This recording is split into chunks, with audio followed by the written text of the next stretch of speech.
नमस्कार दोस्तों, स्वागत है आपका अपना ही YouTube चैनल टुडे एग्जाम पर। देखिए दोस्तों, आज है 4 जुलाई और 4 जुलाई को CHSL का एग्जाम था, है ना। 25 में से 23 क्वेश्चन प्राप्त हुए हैं। एक कंप्यूटर के भी प्राप्त हुए हैं, लेकिन कंप्यूटर में थोड़ा सा अधूरा है तो मैं नहीं लिख पाया। बाद में कि 23 क्वेश्चन पूरे के पूरे बच्चे ने भेजा है, जिन्होंने, है ना, हमारे ही बच्चे हैं पेड का ग्रुप का, व्हाट्सअप ग्रुप का। ठीक है, देखिए कौन कौन से प्रश्न पूछे गए थे और मैं 23 में से 0 क्वेश्चन ऐसा है जो मैं नहीं पढ़ाया हूँ, यानी 23 के 23 पढ़ाया हूँ। अब ये नहीं कि पूरे लाइफ टाइम में पढ़ाया हूँ, ये कि ई बुक में आपको मिल जाएगा। और अभी एक क्वेश्चन पूछा गया कि गोल्ड जो आपका गोल्ड पोस्ट होता है उसमें कलर कैसा होता है, भाई इमेज के साथ बताया हूँ, है ना, पूरा डायामीटर के साथ।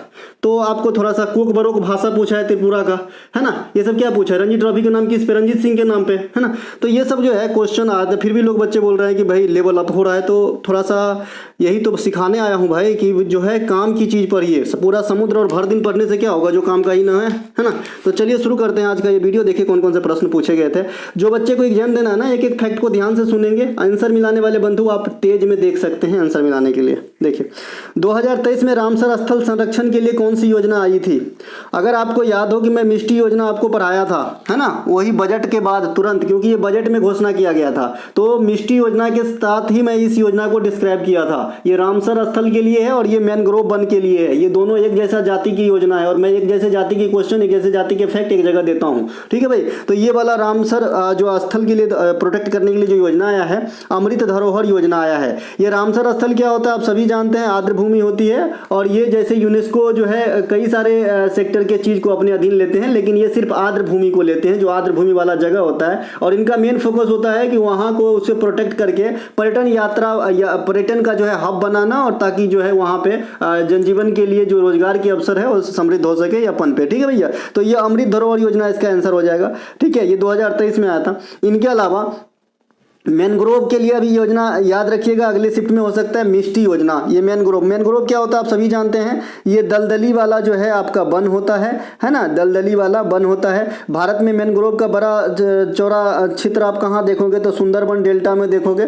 कहाँ देखोगे, सुंदरबन डेल्टा में देखोगे। इसे आप क्या कहते हो, गंगा ब्रह्मपुत्र डेल्टा भी कहते हैं ना, गंगा ब्रह्मपुत्र डेल्टा भी कहते हैं सुंदरबन डेल्टा की। ये दुनिया में सबसे विशाल, सबसे जो है भास्ट डेल्टा है, सबसे विशाल डेल्टा है, सबसे बड़ी डेल्टा है। यहाँ पे आपको, है ना, रॉयल बंगाल टाइगर मिलेगा। और सुंदरी का वृक्ष डायरेक्ट पूछा जाता है कि भाई सुंदरी का वृक्ष जो है ये कहाँ पाया जाता है, तो सुंदरबन डेल्टा में पाया जाता है। एक पिक्चर का नाम है रोर, अगर आपने नहीं देखा है तो देखिएगा, सुंदरबन के बारे में सब कुछ समझ में आ जाएगा। रोर नाम का एक पिक्चर है, मैंने कई बार देखा है। ठीक है। भारत में चिल्का झील और राजस्थान में केवला देवी, है ना, केवला देवी घाना पक्षी विहार, और ये राजस्थान, भारत में जो चिल्का झील उड़ीसा में है। इन दोनों को एक ही साथ रामसर में जोड़ा गया था पहली बार। यानी पहली बार कोई चीज होता है तो ये याद रखने का, है ना। अभी अभी आपका उदयपुर शहर को जो है ना रामसर शहर का दर्जा दिया गया है। ये भारत में पहला रामसर शहर होगा, तो इन्हें भी ध्यान रखेंगे। अभी अभी मोढेरा को आपका सौर ऊर्जा से संचालित पहला गांव का दर्जा दिया गया है, गुजरात में है, ध्यान रखेंगे। और अभी अभी सांची को सौर ऊर्जा से संचालित प्रथम शहर का दर्जा दिया गया है, इन्हें भी ध्यान रखेंगे। तो ये कुछ एक बातें हो गया। मैं चलता हूं आगे। भारत में अब 82 रामसर साइट हो गया है। 2024 से पहले भारत में मात्र 75 रामसर साइट था। फिर 2 फरवरी 2024 को 5 रामसर साइट आया, है ना, इनको भी इंक्लूड कर दिया हूं। और फिर 2 रामसर साइट अब भी नए सरकार बनने के बाद, नागी और नकटी। कौन कौन सा भाई, नागी और नाक की नकटी, नाक में जो खरखट्टी लगल रहता है उसे नकटी बोलते हैं ना। तो नागी और नकटी, मजाक कर रहा हूँ। तो ये दोनों नाम है, कहाँ पे है, ये बिहार में है। और इन दोनों को भी जोड़ा गया। तो कितना हो गया भैया, 75 और 5 80 और 2 82, है ना। सब उस दिन से गुजरे हैं जी, है ना। नाक सब साफ किए बचपन में, और अभी भी सर्दी होता है तो करते हैं।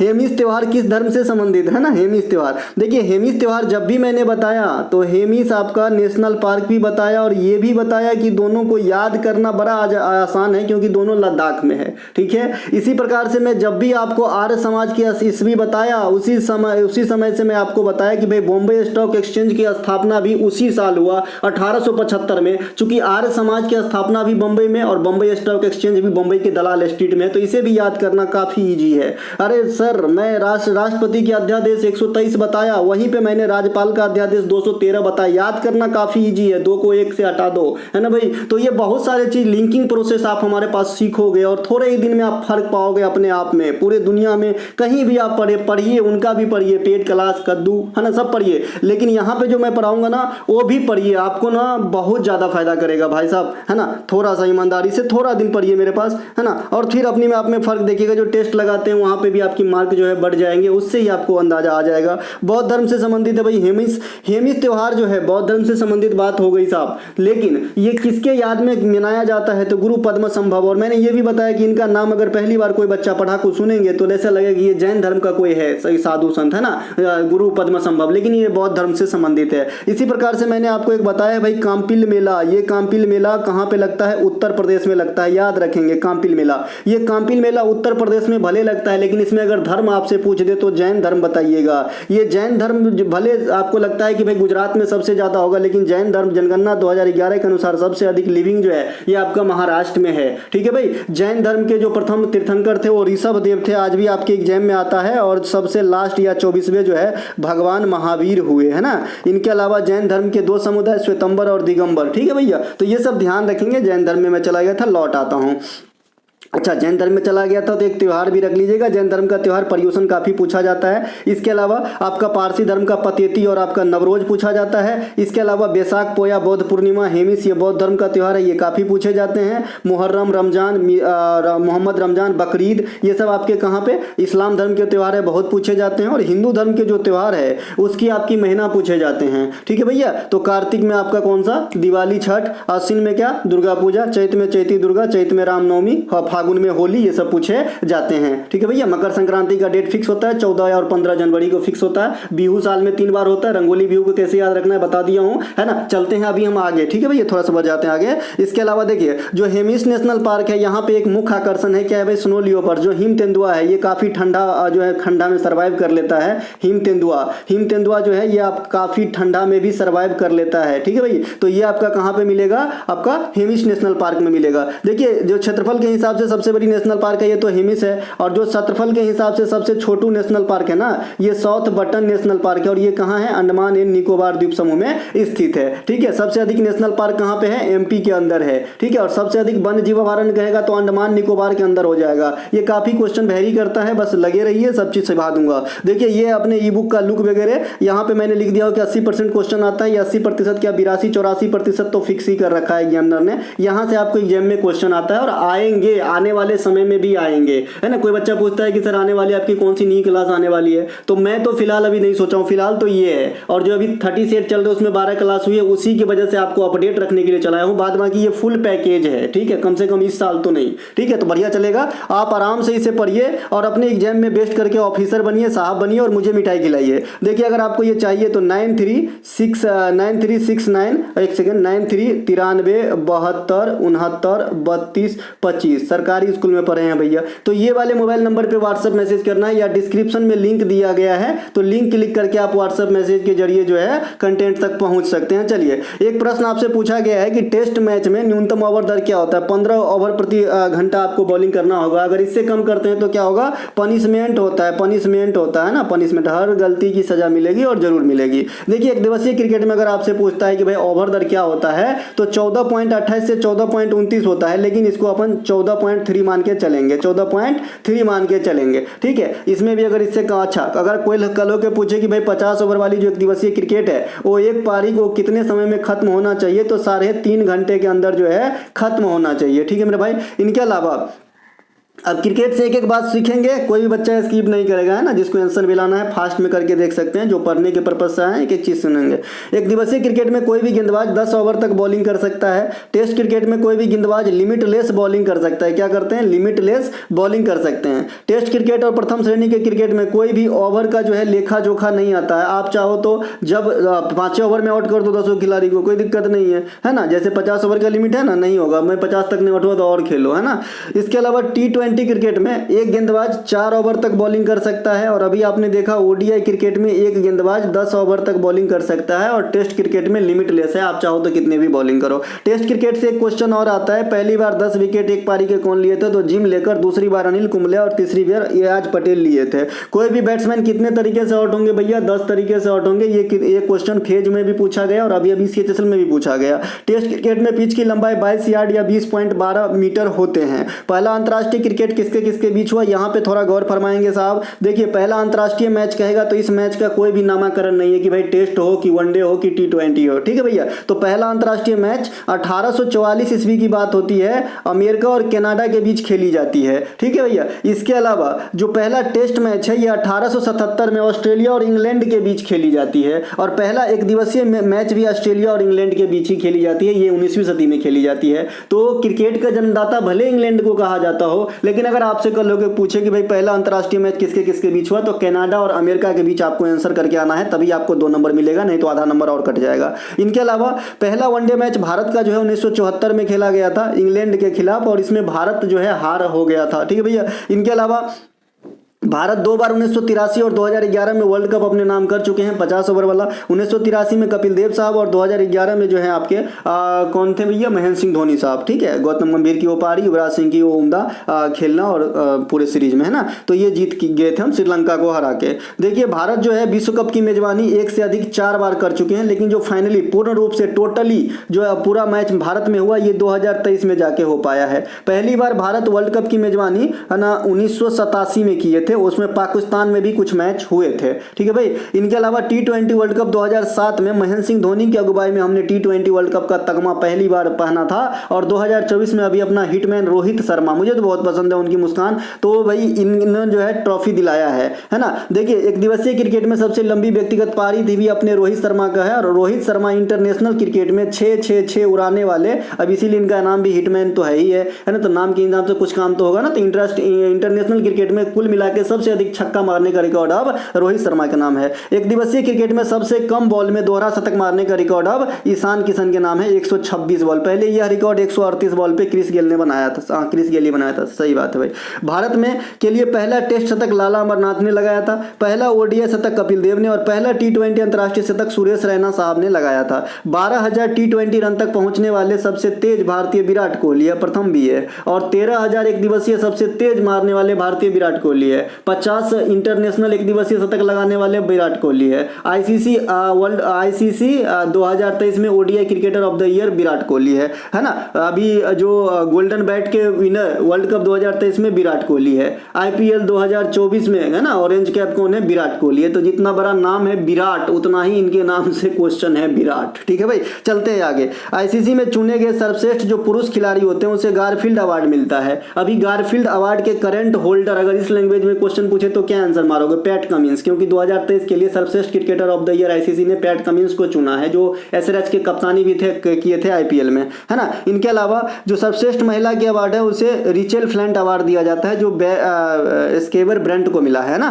जनगणना किस मंत्रालय के अधीन है, रिपीट किया क्वेश्चन, गृह मंत्रालय में आता है। जनगणना की शुरुआत 1872 में मेयो के समय में हुआ था, वही मेयो है जिसकी हत्या अंडमान निकोबार में हुई थी। 10 वर्षों के अंतराल पे जनगणना लगातार 1881 रिपन के समय से होने लगा था। आजादी के बाद प्रथम जनगणना आपके 1951 में कराए जाते हैं। जनगणना गृह मंत्रालय के अधीन कहते हैं, लेकिन इसके जो चीफ अधिकारी होते हैं उनको क्या कहते हैं भैया, महापंजीयक और जनगणना आयुक्त, जो वर्तमान में कौन है ना, ये आपका मृत्युंजय कुमार नारायण साहब हैं, ठीक है। इनके अलावा 2011 की जनगणना कितने चरणों में कराए गए थे, 2 चरणों में। भारत में पशु जनगणना 5 साल पे की जाती है। भारत में आर्थिक जनगणना रिपोर्ट सांख्यिकी और कार्यान्वयन मंत्रालय के द्वारा जारी किया जाता है। इनके अलावा भारत में वनों की सर्वेक्षण रिपोर्ट कितने साल पे जारी होता है, तो 2 साल पे। पिछला रिपोर्ट कब वाला आया था, तो 2021 वाला आया था, यानी 2021 वाला 2022 में प्रकाशित हुआ था। अब 2023 वाला 2024 में आते होंगे, तो शायद आ भी गया होगा। अभी मैं इस महीने की मैगजीन नहीं देखा मेरे भाई। इनके अलावा कोंकण रेलवे की शुरुआत कब हुई? देखिए कोंकण रेलवे, स्वर्णिम चतुर्भुज योजना, इरडा, ये सब आसपास के चीज हैं, सिडबी वगैरह, है ना। तो इनको एक साथ याद रखें, ज्यादा बेटर होगा। कोंकण रेलवे का जो गठन है ना 1990 में हुआ था। अब ये रेल की प्रचालन अगर शुरुआत की इस प्रकार से लिखा होगा कि कोंकण रेलवे ने प्रचालन कब शुरू किया हो, तो आंसर बदल जाएगा, 90 ना होके 1998 हो जाएगा, ठीक है। लेकिन अगर आपसे पूछता है कि कोंकण रेलवे का गठन कब हुआ, तो 90 होता है। कोंकण रेलवे का मुख्यालय बेलापुर CBD में है, और ये बेलापुर CBD कहाँ पे है ना, ये नवी मुंबई की बिजनेस हब है, ठीक है भाई। ये ठाणे डिस्ट्रिक्ट में ही आता है, ठीक है ना, मैं गया भी हूँ। तो ये भी आपका है। इसके अलावा जो आपका इंडिया में पैन कार्ड बनता है ना, pan card, permanent account number जो आपका होता है, पैन नंबर, तो ये का भी जो हेड ऑफिस है ना, ये भी बेलापुर में ही है ना, बेलापुर में ही है। इमेज मार के देख लेना, एकदम RBI के भवन जैसा स्टेशन दिखता है, क्या स्टेशन है यार, है ना। इनके अलावा जो है आपका कोंकण रेलवे हो गया। इनके अलावा कोंकण रेलवे का जो गठन है 1990 में किया गया था और प्रचालन 1998। ये 3 स्टेट को लांघता है, एक तो आपका महाराष्ट्र हो गया, एक छोटू सा गोवा हो गया और एक कर्नाटक हो गया। ये नहीं यानी रोहा से ये मुदगांव तक चलता है। रोहा जो स्टेशन है ये नई मुंबई की आखिरी स्टेशन पनवेल है, अगर मेन लाइन की बात करें तो सबअर्बन सेक्शन में, है ना। तो उससे आगे अगर आप जाते हैं तो रोहा, है ना, उसके आगे रोहा से चलती है ना, और आपका ये मंगलोर तक जाता है। ठीक है मेरे भाई।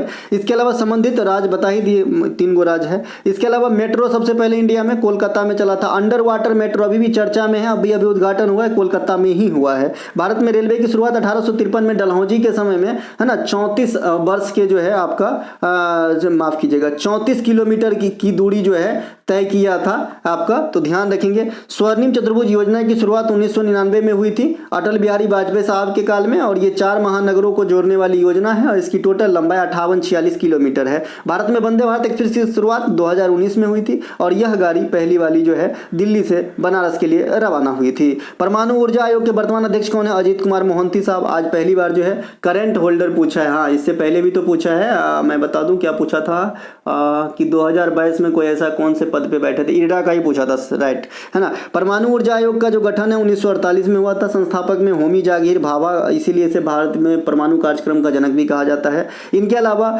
जो परमाणु ऊर्जा आयोग है 1948, इसके अंदर अभी 5 जो है बड़े बड़े परमाणु वाला क्षेत्र कार्य करता है, जिसमें आपका इंदिरा गांधी परमाणु केंद्र भी है आता है।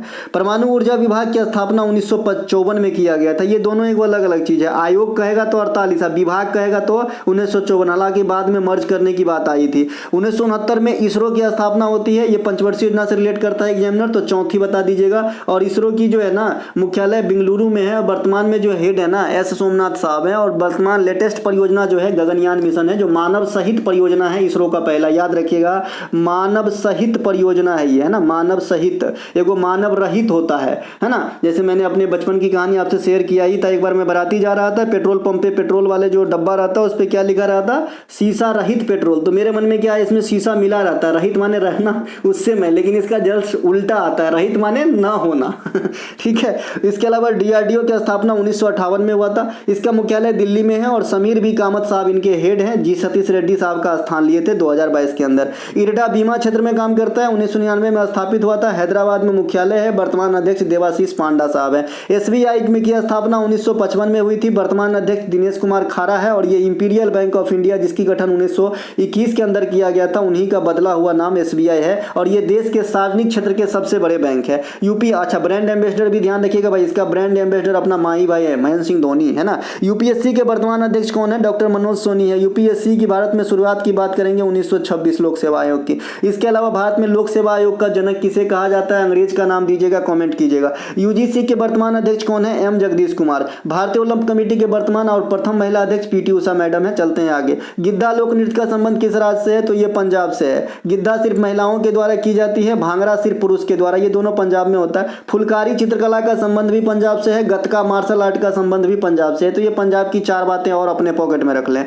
इसके अलावा यहाँ पे कुछ राज्य के नृत्य है जो आपने पहले भी देखा होगा, हमारे ही अपनी टॉपिक वाइज कटिंग है। तो मैं चलता हूँ आगे, है ना, ये चलता हूँ आगे। बाद बाकी अभी जो हरियाणा से मैंने लूर रखा है निशाने पे, देखिए कब आता है ना। लूर आपका पूछा जाएगा, हरियाणा से काफ़ी बार पूछे जाते हैं। चलते हैं आगे। इसके अलावा हाँ, यहाँ पे कुछ बताने वाली बात जरूर है जो मैं आपको क्लियर कर देता हूँ कि देखिए घूमर नृत्य जो है राजस्थान का और चरी नृत्य जो है राजस्थान का। अभी आपने देखा कि जो गिद्धा है पंजाब का, इसमें सिर्फ महिलाएं ही भाग लेती हैं। मोहिनी अट्टम जो शास्त्रीय नृत्य है, इसमें सिर्फ महिलाएं ही भाग लेती है। तो कुछ ऐसा नृत्य है जो सिर्फ महिलाएं ही भाग लेती हैं, कुछ ऐसा नृत्य है जो सिर्फ पुरुष ही भाग लेते हैं, जैसे पंजाब का भांगड़ा हो गया, है ना। इसके अलावा लंगवीर हो गया उत्तराखंड का, ये सब जो है सिर्फ पुरुष के द्वारा। अग्नि नृत्य राजस्थान का सिर्फ पुरुष के द्वारा किया जाता है और अग्नि नृत्य भरतनाट्यम को भी कहा जाता है। ठीक है, तो हर बात पे क्वेश्चन आपका इंतजार कर रहा है।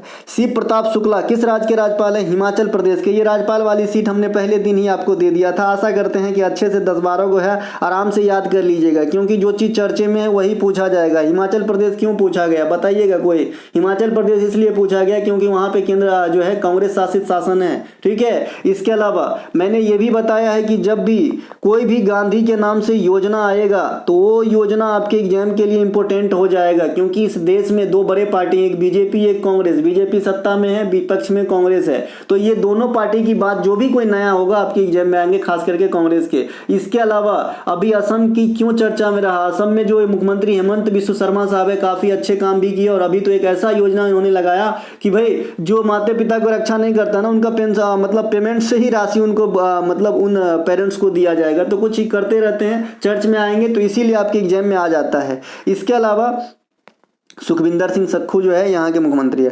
सती प्रथा का जो अंत है ये 1829 के किस एक्ट के अनुसार हुआ था? ये जीडी में भी पूछा गया था क्वेश्चन, एक्ट नंबर 17 उस समय के कानून के हिसाब से, ठीक है। और कौन अंत किया था? विलियम बेंटिक ने 1829 में। इसमें प्रयासरत कौन रहे थे? राजा राम मोहन राय भी प्रयासरत रहे थे।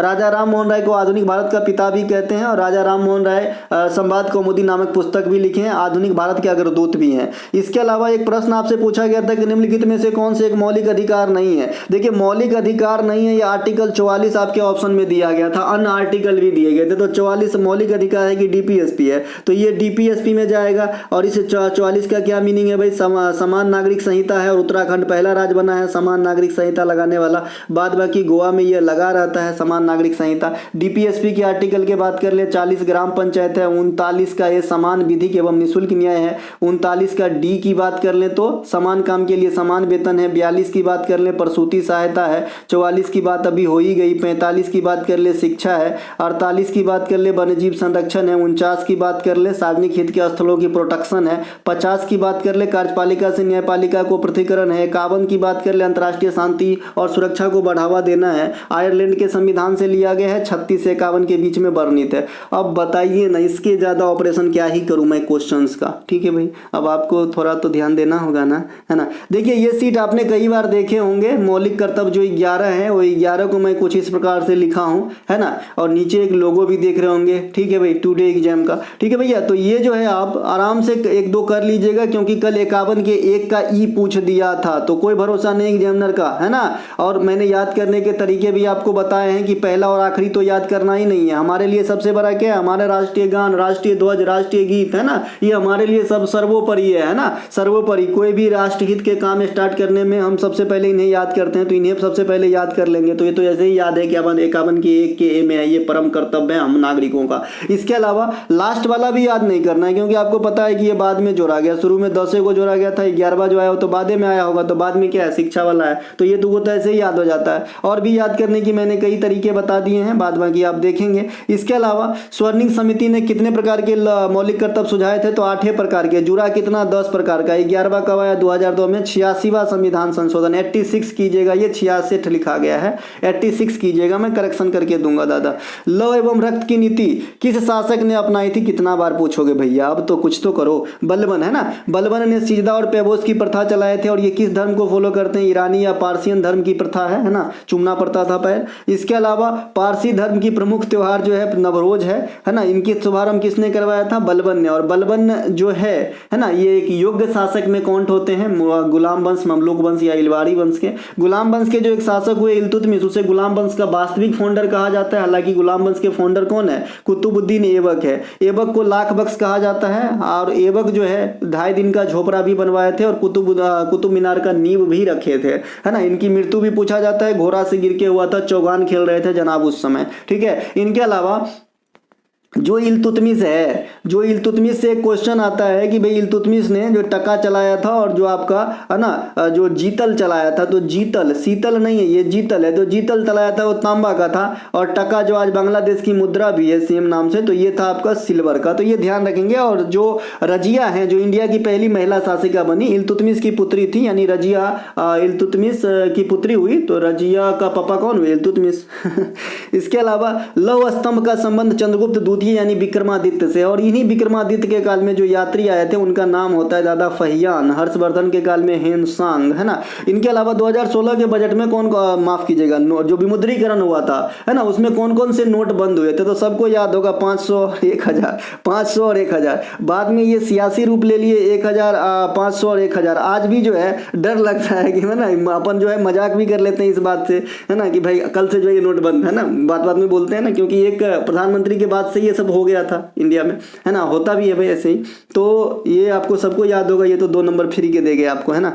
भारत में पहली बार विमुद्रीकरण 1946 में हुआ था, दूसरी बार 1978 में और तीसरी बार 2016 में। ये तीनों ईस्वी में पहले भी पढ़ा रखा हूँ, ये कोई पहली बार नहीं हो रहा था, तीसरी बार हो रहा था, ठीक है मेरे भाई। और एटीएम में हम लोग लाइन लगा लगा के 2000 रुपये के लिए लाइन लगाते थे, क्योंकि 2000 फिर लिमिट दिए बाद में कि आप निकाल सकते हो। इसके अलावा मुद्रा को प्रचलन से हटाना या समाप्त करना विमुद्रीकरण कहलाता है। इसके जगह पे नया मुद्रा आएगा, संशोधन किया जाएगा। ग्रेसम का नियम किस पे लागू होता है? मुद्रा प्रचलन पे लागू होता है। ग्रेसम का नियम इकोनॉमिक्स में, है ना। ये इनका कहना है कि जो गुड मनी है वो बैड मनी है वो गुड मनी को ढकेल देता है बाहर, प्रचलन से बाहर कर देता है। 2000 की नोट अभी हाल में ही 2023 में घोषणा हुई कि बंद हुई, लेकिन अभी इस पे क्वेश्चन नहीं बनेगा, क्योंकि अभी जो है पूर्ण रूप से स्ट्रिक्टली नहीं बंद हुआ है। अभी जो है मौका दिया गया कि जिनके पास है वो भुनाओ। इनके अलावा किसी देश में मुद्रा को निर्यात को बढ़ावा देता है मुद्रा अवमूल्यन। यहाँ पे गलत लिखा गया है। मुद्रा का जो अवमूल्यन है, अवमूल्यन, जो मुद्रा का अवमूल्यन है ये निर्यात को बढ़ावा देता है। ये कैसे देता है मैं कई बार समझा चुका हूँ। अवमूल्यन मतलब जानबूझ के अपने पैसे की वैल्यू कम करना। जैसे अभी $1 83 रुपया, तो अवमूल्यन कर देंगे तो हो सकता है कि 85 कर देंगे। अनुच्छेद 51A का संबंध किससे है? तो ये मौलिक कर्तव्य से है ना। अभी आपने देखा 11। एक क्वेश्चन आया था, किसी अन्य गैस के महीन ठोस कण या तरल बूंदों का निरंबल एरोसोल। इसमें मैंने कुछ भी अपने हिसाब से नहीं लगाया, बच्चे ने भी आंसर भी लिखा है इसका, ठीक है। ये नहीं क्या कोलाइडी, निलंबन, पायस, यहां से ये क्वेश्चन है। इनके अलावा मिश्रण यौगिक भी बताया हूं, साथ में मिश्रण किसे कहते हैं, यौगिक किसे कहते हैं। रणजी ट्रॉफी का नाम किस पे रखा गया था? रंजीत सिंह पे। इसके ऑप्शन में दिया गया था रंजीत कुमार सिंह, रंजीत कुमार बेरहा, ऐसा कुछ था, एक बेदी था सॉरी, और एक रंजीत सिंह था, तो रंजीत सिंह आंसर होगा इसका नाम, ठीक है भाई। महाराजा रंजीत सिंह, है ना, महाराजा रंजीत सिंह बांध भी है इनके नाम, मतलब इनके नाम पे नहीं, ऐसे ही एक नाम है ना। रणजी ट्रॉफी जो है ये 1934 में स्टार्ट किया गया था। यह 4 या 5 दिन तक चलता है। 2023-24 के विजेता मुंबई है। मुंबई सबसे अधिक 42 बार रणजी के विजेता है। दिलीप ट्रॉफी का नाम दिलीप सिंह के नाम पे रखा गया है। सैयद मुश्ताक अली ट्रॉफी जो बीसीसीआई, ये सभी के सभी घरेलू टूर्नामेंट है और ये बीसीसीआई के द्वारा मैच किया जाता है। और जो आपका सैयद मुश्ताक अली है ये T20 फॉर्मेट है, कभी फॉर्मेट भी पूछा जा सकता है। त्रिपुरा राज्य में बोले जाने वाली भाषा बताइए। कोक बरोक, मैंने कहा कि भाई त्रिपुरा, है ना। इसके अलावा विदेश में भी बोले जाते हैं भाषा कोक बरोक, है ना, त्रिपुरा में जो बोले जाते हैं। इसके अलावा मैंने मेतई जनजाति के लोग मणिपुर काफी चर्चा में आए थे, ये भी बताया हूँ। गालो भाषा अरुणाचल प्रदेश में बोले जाते हैं, बताया हूँ। इसके अलावा जो देखिए भूटान में जुंगखा, श्रीलंका में सिंगली, अफगानिस्तान में दारो या पास्ती, पाकिस्तान में तो उर्दू और हिंदी भी चलता है, पंजाबी भी चलता है।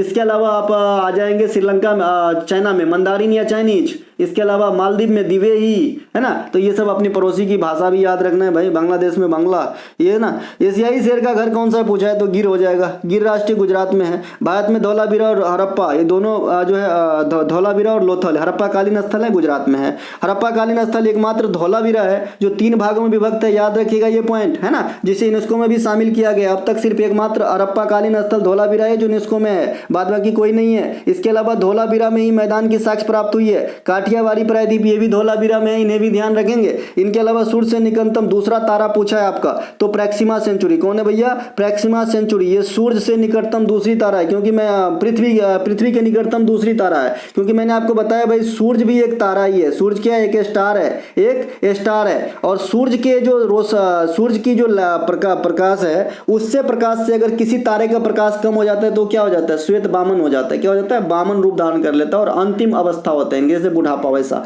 ठीक है। इसके अलावा जो प्रैक्सिमा सेंचुरी है सूर्य के बाद पृथ्वी के नजदीक। और अपसौर उपसौर सब बता दिए हैं कि अपसौर कब होता है, उपसौर कब होता है, अपसौर उपसौर क्या होता है ये भी बता दिए हैं कि मान लीजिए ये सूर्य भगवान है और ये अपना पृथ्वी है। मान लीजिए 5 मीटर की दूरी पे जनरली रहते हैं। अब सपोज कीजिए तो अगर 5 से 5.0.0001 हो गया तो ये थोड़ा सा बढ़ गया ना, तो इसे अपसौर कहेंगे। और ये वाली घटना कब होती है? 4 जुलाई को होती है। कब होती है? 4 जुलाई को, कि जिस दिन सूर्य पृथ्वी की स्थिति से थोड़ा ऊपर होता है। और जो 3 जनवरी को होता है उपसौर होता है, जो 5 मीटर था ना वो घट के हो सकता है कि 4.9999 इस प्रकार थोड़ा कम हो जाएगा तो उपसौर हो जाएगा, 3 जनवरी को होता है। मतलब कहने का कि पृथ्वी की स्थिति में सूर्य अगर अधिक दूरी पर चला जाए तो अपसौर कहते हैं और कम दूरी पर है तो उपसौर कहते हैं। दोनों का डेट फिक्स है, ज्यादा वाला 4 जुलाई को और कम वाला 3 जनवरी को। 4 जुलाई को मैंने एक चीज और बताया, क्या बताया, कोई बताएगा? अमेरिका का राष्ट्रीय दिवस मनाया जाता है 4 जुलाई को। देखिए क्वेश्चन और पूछा गया है ना, एक क्वेश्चन आपसे पूछा गया है कि जो आपका ना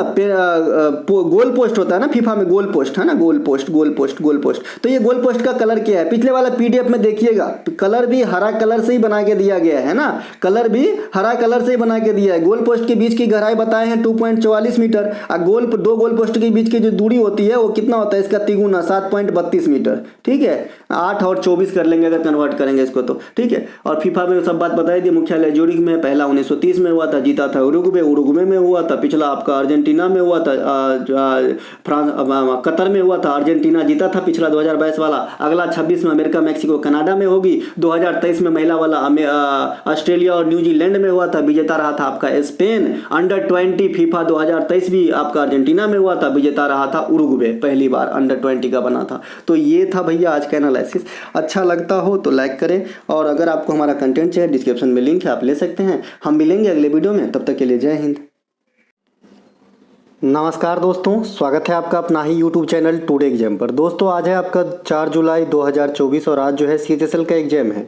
सेकेंड शिफ्ट की एग्जाम समाप्त हो गई है। सेकेंड शिफ्ट के एग्जाम में GK GS के सेक्शन से जो भी प्रश्न पूछे गए सभी 100% ओरिजिनल प्रश्नों के साथ fact to fact important extra fact दूंगा जो आने वाले किसी भी एग्जाम में कंप्यूटर स्क्रीन के अंदर होंगे। ठीक है भैया, तो चलिए शुरू करते हैं आज का ये वीडियो। इससे पहले वाले शिफ्ट में आपको मैंने बताया था कि 25 में से 22 क्वेश्चन आए थे। एक क्वेश्चन जो हमने पढ़ाया उसमें बच्चे बोल रहे हैं कि उसका ईस्वी पूछा था, तो एक छोड़ दीजिए, उससे 23 हो जाता तो 22 हो गए। ठीक है भाई, अब इस शिफ्ट में जो है जो भी क्वेश्चन मेरे पास है उनमें से एक का फुल फॉर्म जो है मिस है, बाद बाकी सारे के सारे क्वेश्चन जो है पढ़ाई से आए हैं। कोई भी बच्चा चाहे तो हमसे साक्ष्य ले सकता है। चलिए शुरू करते हैं आज का ये वीडियो। तो अगर आपको हमारी कंटेंट चाहिए, ये जो आपका मोबाइल नंबर है इस पे व्हाट्सअप मैसेज करना है। आप सिंपली व्हाट्सअप मैसेज करके जो है पता करके ले सकते हैं। चलिए शुरू करते हैं आज की ये पहली वीडियो, है ना। आपको एक ही जगह मिल जाता है SSC का बेस्ट कंटेंट, तो कहीं ज़्यादा घूमने फिरने की ज़रूरत नहीं, आपको जो है एक ही जगह काम हो जाती है। 2024 का T20 वर्ल्ड कप किस देश में हुआ? हमें पता था और मैं ये भी बोला हूँ कि अभी ग्रैमी अवार्ड भी आपको याद रखना है बाबा, है ना। इसको भूलना नहीं है कि भाई मैं एग्जामिनर भूल गया है तो मैं भूल जाऊँ, ऐसा नहीं। आज सवेरे भी बात किया था मैं, ठीक है, तो आपको याद रखना है। 2024 का T20 वर्ल्ड कप अभी जो लास्ट वाला सूर्य कुमार यादव का जो कैच है ये अमर कर दिया उनको। तो ये वाला जो मैच है ये वेस्ट इंडीज और अमेरिका में हुआ है। ठीक है भाई, इनके अलावा 2024 T20 वर्ल्ड कप के विजेता भारत है, उप विजेता कौन रहा है? South Africa. कहते हैं कुछ ये जो आपका लक फैक्टर है वो भी काम करता है। साउथ अफ्रीका एक ऐसा देश है वर्ल्ड कप में बहुत अच्छा पकड़ बनाया रहता है लेकिन फाइनल तक जाते जाते खत्म। ठीक है, T20 वर्ल्ड कप महिला जो है ये आपका 2024 में बांग्लादेश में होने वाले हैं। इनके अलावा जो ODI महिलाओं का ODI वर्ल्ड कप होगा ना वो 2025 में होगा और वो कहाँ पे होगा? तो वो इंडिया के अंदर ही होगी, तो उन्हें भी ध्यान रखेंगे, है ना, 50 ओवर वाला। इसके अलावा T20 वर्ल्ड कप की शुरुआत पुरुष वाला 2007 और T20 महिला वाला वर्ल्ड कप की शुरुआत 2009। बहुत सारे बच्चे, कल एक बच्चे या परसों कमेंट किए थे, देखिए जब भी कभी ऐसा लिखा है T20 पुरुष वर्ल्ड कप 2007, ये पुरुष को मैं यहाँ से डिलीट भी कर दूँ ना तो भी आपको मेल वाला ही मानना है, पुरुष वाला ही मानना है। ठीक है मेरे भाई, लेकिन जब महिला वाला होगा तो प्रॉपर महिला लिखा रहेगा। ये जो है बाय डिफ़ॉल्ट में दिमाग में पहले रखिएगा, है ना। बहुत सारी बात इससे भी बन जाती है। इसके अलावा T20 क्रिकेट में एक बॉलर अधिकतम 4 ओवर तक बॉलिंग करते हैं, ODI में अधिकतम 10 ओवर तक बॉलिंग करते हैं और टेस्ट क्रिकेट में एक बॉलर अधिकतम लिमिटलेस बॉलिंग करते हैं, जब तक मन करे, जब तक थक ना जाए। ठीक है भाई, इसके अलावा जो बॉलिंग ओवर वाला रेट है मैंने बता दिया है। टेस्ट क्रिकेट में 15 ओवर प्रति ओवर होती है ना। ODI में 14 14.29 या 28 ओवर प्रति ओवर होती है। टेस्ट क्रिकेट से 3 को जो महापुरुष हैं उनको ध्यान रखना है, जिम लेकर, अनिल कुंबले, एजाज पटेल, ये 10 विकेट ले लिए थे एक पारी के। इनके अलावा भारत की घरेलू श्रृंखला सैयद मुश्ताक अली ट्रॉफी जो है ये T20 फॉर्मेट का है। रणजी जो है वो कितने दिन चलती है आपसे पूछते हैं, 4 या 5 दिन। रणजी ट्रॉफी की शुरुआत ईस्वी भी काफ़ी पूछते हैं, तो 1934 में हुआ था शुरुआत, और ये रणजीत सिंह, महाराणा रणजीत सिंह के नाम पे जो है आपका स्टार्ट करा गया था रणजी ट्रॉफी। हालांकि ये क्रिकेट से जो है खेले नहीं है, लेकिन इनके नाम से स्टार्ट करा गया है।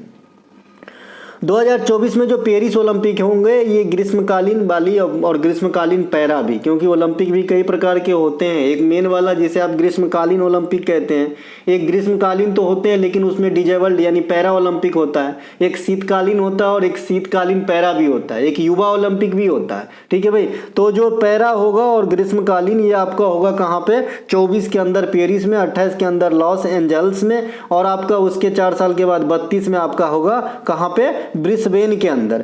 फीफा 2022 कहाँ पे, कतर में हुआ है, कतर है ना, ये कतार रो नहीं है, कतर है, कतर है ना। इसके अलावा अर्जेंटीना विजेता रहा था और फ्रांस रहा था यहाँ पे उपविजेता। फीफा 2026 ये अमेरिका, मैक्सिको और कनाडा के अंदर कराए जाएंगे। फीफा जो है फुटबॉल को संस्था कंट्रोल करने वाली शासी निकाय है, मुख्यालय ज्यूरिख के अंदर है। पहला फुटबॉल वर्ल्ड कप यानी फीफा जो है 1930 में हुआ था, है ना, और कहाँ पे हुआ था, उरुग्वे के अंदर, और विनर कौन है, उरुग्वे। ठीक है, तो मेजबान देश ही जीता था। इनके अलावा फीफा महिला वर्ल्ड कप 2023 ये ऑस्ट्रेलिया और न्यूजीलैंड में हुआ था। विजेता कौन रहा है, स्पेन रहा है, किसे हराकर, इंग्लैंड को हरा के। ठीक है, इनके अलावा फीफा अंडर 20 जो अंडर 20 लेस देन 20 ईयर के लोग भाग लेते हैं, वो आपका कहाँ पे हुआ, 2023 में। तो पहले तो इनका अलग जगह फिक्स था, लेकिन किसी कारण बस ये चला गया कहाँ पे, अर्जेंटीना में, जहाँ विजेता कौन रहा, उरुग्वे रहा। ठीक है भाई, उरुग्वे पहली बार बना है आपका अंडर 20 चैंपियनशिप फीफा के अंदर। इसके अलावा जो फीफा वर्ल्ड कप 2022 हुआ था, मेरा मन कहता है कि वहाँ जो अवार्ड मिला था आपका, गोल्डन बैट, गोल्डन बॉल और गोल्डन ग्लव्स, वहाँ से भी क्वेश्चन पूछे जाएंगे। तो गोल्डन बॉल की अगर बात कर ले आपका फीफा, तो लियोनल मेसी बताइएगा कि 2022 में लियोनल मेसी को गोल्डन बॉल अवार्ड मिला था, है ना। अगर गोल्डन ग्लोव्स पूछ ले, जो हाथ में पहनता है वो गोल्डन ग्लोव्स है, वो गोल्डन ग्लव्स अवार्ड होता है जो आपका सिनेमा वगैरह में, ये ग्लोव्स है ना, हाथ में क्या पहनते हैं ठंडा में, मोटरसाइकिल चलाने इत्यादि में, है ना, कैचिंग करने में, है ना। तो ये जो गोल्डन ग्लोव्स है ना, ये इमिलियानो मार्टिनेज को दिया गया था, इसी प्रकार से नाम है भैया इसका ना, इमिलियानो मार्टिनेज। इलियाना डिक्रूज तो याद बरा रहता है ना, तो इमिलियानो मार्टिनेज भी याद रख लीजिए। इनको जो है आपका फीफा में गोल्डन ग्लोव्स का अवार्ड दिया गया था 22 के अंदर। इनके अलावा संसद का 100वां संविधान संशोधन कब हुआ, 100वां और 105वां, इन दोनों को ज़्यादा लोग छोड़ देते हैं, कम आंकते हैं, लेकिन मैं ये आपको बता चुका हूँ। ठीक है मेरे भाई, तो ये 2005 में हुआ, 2015 में हुआ था। 100वां संविधान संशोधन ये भारत और बांग्लादेश के बीच होती है। 101वां ये आपका जीएसटी से होती है। 102वां ये आपका ओबीसी से, है ना, अदर बैकवर्ड कास्ट से होती है। 103वां ईडब्ल्यूएस से, 104वां एससी एसटी से, 106वां महिला जो आपका ये वाला महिला के लिए आरक्षण अभी डिसाइड किया गया आपका कहाँ पे, लोकसभा के अंदर भी और विधानसभा के अंदर। कितना भैया, 1/3, तो इसे भी ध्यान रखेंगे। अगर 104 से आपसे एक और बात से पूछे तो भी 104 आंसर होगा कि जो भाई एससी एसटी वर्ग है उनको जो आरक्षण सीमा में बढ़ोतरी की गई किस संविधान संशोधन के द्वारा हाल फिलहाल, तो 104वां आंसर करना। उनका 2 आंसर होगा, एक तो आपका एंग्लो इंडियन वाला भी समाप्त हुआ और ये भी, दोनों काम हुए इसी से। 69वां संविधान संशोधन, दिल्ली को राजधानी क्षेत्र का दर्जा दिया गया था 1991 में।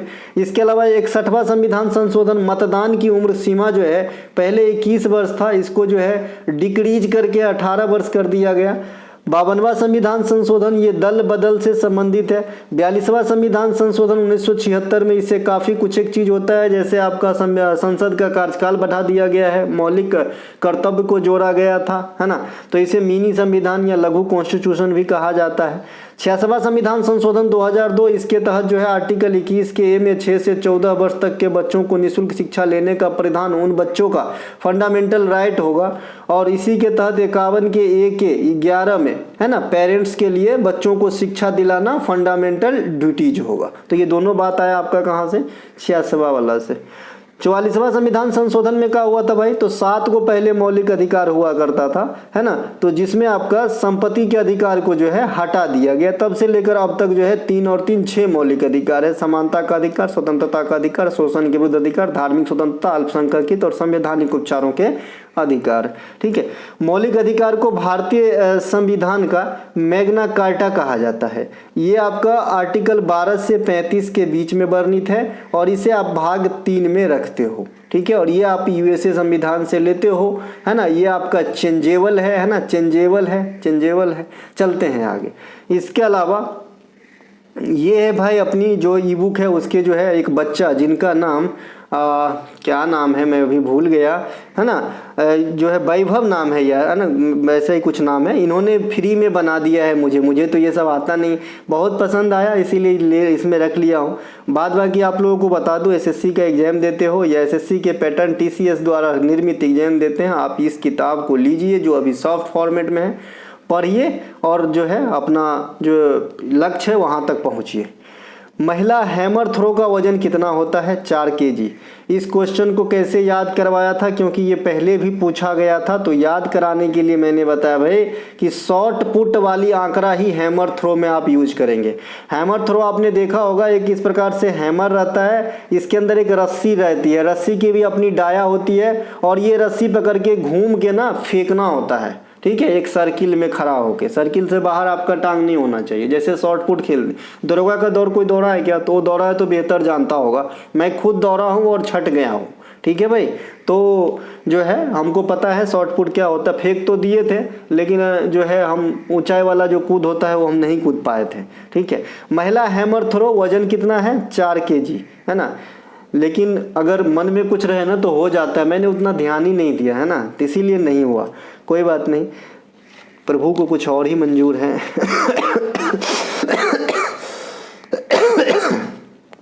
महिला हैमर थ्रो का वजन 4 किलो, है ना, पाउंड में आएंगे तो 8.8 पाउंड होगा।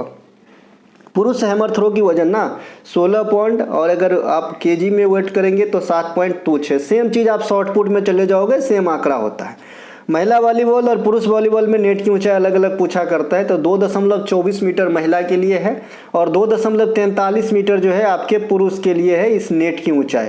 इधर भी 6 खिलाड़ी होते हैं, इधर भी 6 खिलाड़ी होते हैं वॉलीबॉल के अंदर। ठीक है, वॉलीबॉल से एक और क्वेश्चन वेरी करता है कि एक तो वॉलीबॉल होता है और एक आपका होता है जी बीच वॉलीबॉल, जो समुद्र के किनारे खेले जाते हैं। ठीक है, या फिर जहाँ भी बीचेस वगैरह होंगे वहाँ पे खेले जाते हैं। तो क्या होता है कि जो वॉलीबॉल है उसमें आपका है ना 18 और 9 होता है। ये वाला जो है आपका, एक सेकेंड, ये वाला जो लंबाई है 18 है और ये 9 है, लेकिन जो बीच वॉलीबॉल होता है ये होता है 8 और ये होता है 16, है ना। तो किसी भी स्थिति में इसके लंबाई और वेट्स का जो रेशियो है ये 2:1 होता है। यहाँ से भी क्वेश्चन सीजीएल ने पूछा है कि निम्नलिखित में से किस खेल के मैदान की डायामीटर 2.1 अनुपात में है, तो आप क्या कहोगे? वॉलीबॉल के। ठीक है भाई, इनके अलावा महिला का जो 100 मीटर हर्डल रेस होता है ना, बाधा रेस, है ना, तो महिला का तो 2100 मीटर होता है, दौड़ना पड़ता है, लेकिन पुरुष का जो 100 मीटर बाधा दौड़ होता है वो 110 मीटर का होता है। तो ये बात भी ध्यान रखेंगे। ठीक है, इनके अलावा नंदा देवी कब स्थापित किया गया था? नंदा देवी कहाँ पे? उत्तराखंड में। तो ये आपका 1982 में आया था और 1982 से याद रखेंगे कि एशियन खेल का सेकेंड बार जो इंडिया में मेजबानी हुआ ये 1982 के अंदर ही हुआ। पहली बार मेजबानी कब हुआ था एशियन खेल का? 1951 में हुआ था। पहला ही इवेंट था, शुरुआत ही दिल्ली से हुआ था एशियन खेल का, है ना। भारत का पहला national park heli national park कहिए या जिम कॉर्बेट कहिए, वर्तमान में इनका नाम बदल के हो गया है रामगंगा नेशनल पार्क। इसकी स्थापना 1936 में की गई थी, यह भी उत्तराखंड में है और ये टाइगर के लिए प्रसिद्ध है ना, जिम कॉर्बेट नेशनल पार्क। इसके अलावा जो रामगंगा नदी बहती है ये आपका रामगंगा नेशनल पार्क तो अब हो गया है, पहले अगर के लैंग्वेज में पूछे तो जिम कॉर्बेट नदी के पास नेशनल पार्क के पास से कौन सी नदी बहती है, तो आप कहोगे रामगंगा नदी। देखिए रामगंगा नदी जो है गंगा की प्रथम सहायक नदी है। जैसे ही गंगा का आपका अलकनंदा और भागीरथी के मिलने से देवप्रयाग में फॉर्मेशन होती है तो सबसे पहले बाएं तरफ तरफ से आके रामगंगा नामक जो है नदी मिलती है और ये गंगा का प्रथम सहायक नदी है। इसी प्रकार से अगर इंडिया में आपका गंगा का अंतिम सहायक नदी पूछता है, एसएससी बाल का खाल कब निकालता है, जब सीजीएल के एग्जाम देते हैं, ठीक है, तो ये महानंदा नदी हो जाता है इंडिया में गंगा का आखिरी सहायक नदी। बाद में कि इस टाइप से आपका जो है गंगा में जमुना मिलेगा जो सबसे लंबी नदी है और जमुना को अपने आप में सहायक नदी मिलता है, चंबल, बेतवा, है ना, ये सब केन, ये सब जमुना में मिलता है। फिर जमुना प्रयागराज में मिलती है। फिर आगे जाएंगे उत्तर प्रदेश के पास कर्मनाशा मिलेगा, अजय मिलेगा, फल्गु मिलेगा, है ना, ये सब नदी मिलता है। फिर इधर से आएंगे तो आपका बिहार में कुर्सेला में कोसी नदी मिलता है ना, इधर से गोमती, कोसी, गंडक सब मिल जाती है इस साइड से, ठीक है। तो ये है भैया आपका गंगा नदी का तंत्र। बांग्लादेश में जाता है तो इसे पद्मा कहा जाता है ना। छाता ले लो। हाँ, तो हमने गंगा नदी थोड़ी सी बता दिया। बच्चे का स्कूल से लाने का समय हो गया है, बारिश यहाँ बहुत होती है ना। देखिए, तो बता दिया गंगा नदी की बात, है ना। इनके अलावा कुमाऊं हिमालय की सर्वोच्च जो चोटी है ये आपका क्या हो जाएगा, कुमाऊं हिमालय का। तो कुमाऊं हिमालय की सर्वोच्च चोटी जो है ये आपका हो जाएगा भैया नंदा देवी। और आपसे पूछा जाता है कि कुमाऊं हिमालय की दूसरी सर्वोच्च चोटी कौन सी है, तो आप कहते हो कमेत, है ना। कमेत जो है ये दूसरी सबसे ऊंची चोटी है। भारत का पहला बायोस्फीयर रिजर्व नीलगिरी है। कब मिला था दर्जा, तो 1986 में। और ये नीलगिरी कहाँ पे रहेगा, तो आपका तमिलनाडु के अंदर रहेगा, ठीक है। वर्तमान में भारत में कितने बायोस्फीयर रिजर्व है, तो 18। जैसे अभी पहला दिन पहले शिफ्ट में आपको शेषाचलम पूछा गया था, तो ये शेषाचलम कहाँ पे है भाई, आंध्र प्रदेश में है, आंध्र प्रदेश में है। ये सब ध्यान रखेंगे। नोकरेक है एक, नोकरेक कहाँ पे है भाई, नोकरेक और नोंगक्रेम बताया हूँ, है ना। एगो नोंगक्रेम होता है ना, और एगो नोकरेक होता है। तो नोंगक्रेम जो है ये तो डांस हो जाता है, और एगो नोकरेक है ना, ये दोनों पूर्वोत्तर में है। इसके अलावा भारत की पहली रामसर शहर चिल्का है और केवला देवी है। इन दोनों को एक साथ जो है रामसर में डाला गया था, ठीक है भाई। जहाँ चिल्का आपका उड़ीसा में खारे पानी की लगून झील है, कैसा झील है ये लगून झील है। उसी प्रकार से ये केवला देवी कहाँ पे है, राजस्थान के अंदर है, नेशनल पार्क है। पूर्वी घाटी और पश्चिमी घाटी का मिलन स्थल इस भी शेप पे होता है। यहाँ पे कौन सी पहाड़ी, अभी हमने कहा नीलगिरी में होती है। नीलगिरी में कौन सी जनजाति पाई जाती है, टोडा जनजाति पाई जाती है, जो मवेशी चराकर अपने जीवन यापन करते हैं, ठीक है मेरे भाई। चलते हैं आगे। पूर्वी घाट का सबसे ऊंची चोटी कहेगा तो जिंदगरहा कहना है, जिंदगरहा। अगर जिंदगरहा ऑप्शन में नहीं है तो देवमाली, क्या, देवमाली। अगर देवमाली ऑप्शन में नहीं है तब क्या, महेंद्रगिरी, है ना। तो भाई जो है घर से पढ़ा हुआ एग्जाम में काम आता है ना। देखिए, पश्चिमी घाट को सह्याद्री रेंज कहते हैं। 1600 मीटर से अधिक इसकी लंबाई है। पश्चिमी घाट में जो है ये आपका अवरोध का कार्य करता है ना। वर्षा विमुख, एक तो पवना विमुख ढाल होता है जहाँ पे वर्षा होती है, और एक आपको वृष्टि छाया प्रदेश होता है। तो वृष्टि छाया प्रदेश हमने आपको समझा रखा है कि क्या होता है। मान लीजिए ये पहाड़ है और इधर आपका जल स्रोत है, तो ये जो वाष्पीकरण होने के बाद जो ऊपर उठा, इस पहाड़ से टकराया तो इस पार नहीं जा पाया, जो भी वर्षा हुआ ना इधर ही हो गया, इधर ही ड्रॉप हो गया। तो ये इधर जो वर्षा नहीं हुआ इसे अपन वृष्टि छाया प्रदेश कहते हैं। मैं पश्चिमी घाट को करके ये समझाना चाह रहा हूं, है ना। इनके अलावा यहां से निकलने वाली नदियां में गोदावरी, कृष्णा, कावेरी। कावेरी नदी का उद्गम भी पूछ दिया जाता है कर्नाटक के ब्रह्मगिरी, कृष्णा के महाराष्ट्र के महाबलेश्वर, गोदावरी के महाराष्ट्र के त्र्यंबकेश्वर, नासिक, है ना भैया। ये सब ध्यान रखेंगे भैया। ये तीनों के तीनों नदी जो है कहां पे गिरेंगे, तो ये गिरेंगे बंगाल की खाड़ी में। अब पेनिनसुलर इंडिया की सबसे बड़ी नदी कौन सा होता, तो गोदावरी होता, ठीक है मेरे भाई। कंटेंट चोरी करो, है ना, मेरा ये आवाज भी चोरी कर लेना, दे यार, हैं सीधे सीधे वीडियो रिकॉर्ड करके वाटर मार्क हटा देते हैं, अब बस वो स्टार्ट हो जाते हैं, पेन चला दे देते हैं, लिखा पढ़ देते हैं, हो गई गुरु, है ना। इसके अलावा भारत में 82 रामसर साइट है ना। 2023 से पहले आपको पूछेगा, अगर ये क्वेश्चन अभी इस सीएचएसएल में आता है ना, तो विश्वास रखिए, नहीं गारंटी रखिए 100% कि आपको 2023 तक एक जो है लिमिट रख के पूछेगा कि इतने समय तक कितने रामसर थे। तो 75 बताना है, झट से 82 नहीं मार देना है। 82 2024 में हुआ और 82 आपको पूछेगा भी नहीं, क्योंकि 82 अभी जो है 1 महीना पहले ही दुगो को मिला है, बिहार के नागी और नकटी के। 75 के बाद 5 को बढ़ा था, जो फरवरी 2 फरवरी को बढ़ा था आर्द्र भूमि दिवस पर। एक क्वेश्चन पूछा गया था परख का पूर्ण रूप। इसका होता है performance assessment review and analysis of knowledge for holistic development. देखिए जो परख है और निपुण है, निपुण भी पूछा गया था, परख भी आज पूछ दिया गया। निपुण का बताया था, परख नहीं बता पाया था, यही वीडियो के स्टार्टिंग में कहा था कि मैं ये नहीं बताया हूँ, ठीक है मेरे भाई, तो माफ़ी चाहता हूँ यहाँ पे।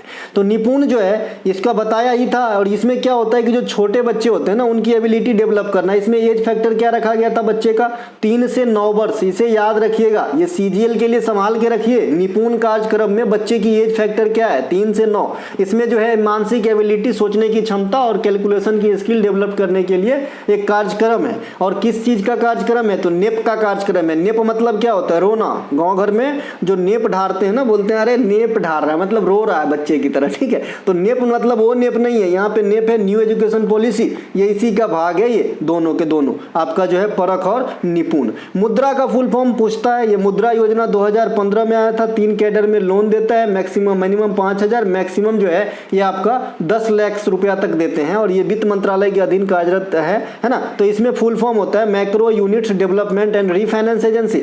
नाबार्ड का पूर्ण रूप क्या है, national bank for agriculture and rural development. थोड़ा बच्चे को पीडीएफ दे दूं यार, एक मिनट ना। हाँ, तो हम कहाँ पे थे, मुद्रा योजना का फुल फॉर्म बताया अभी ना। इसके अलावा नाबार्ड की स्थापना कब होती है ना। नाबार्ड का स्थापना होगा आपका 6ठी पंचवर्षीय योजना में। 12 जुलाई आ रहा है नाबार्ड के जन्मदिन, 12 जुलाई 1982 को हुआ था, ठीक है। शिवरामन समिति कार्य करता है इस पे। यह एक स्कीम भी चलाता है, ई शक्ति योजना है ना। ई शक्ति योजना जो है ये नाबार्ड के द्वारा चलाया जाता है, जो स्वयं सहायता समूह से संबंधित है। इनके अलावा नाबार्ड में जो जब स्थापना हुआ था ना नाबार्ड में, तो इनमें जो है और भी लोगों के जो है इसमें हिस्सेदारी थी, मतलब और भी यूनिट की, लेकिन अब जो है ये स्वतंत्र है। नीति का पूर्ण रूप क्या होता है, national institution for transforming India. यहीं पे ट्रांसफॉर्म लिख देता है, ठीक है, तो ये गलत करके देता है और इंस्टीट्यूट कर देता है।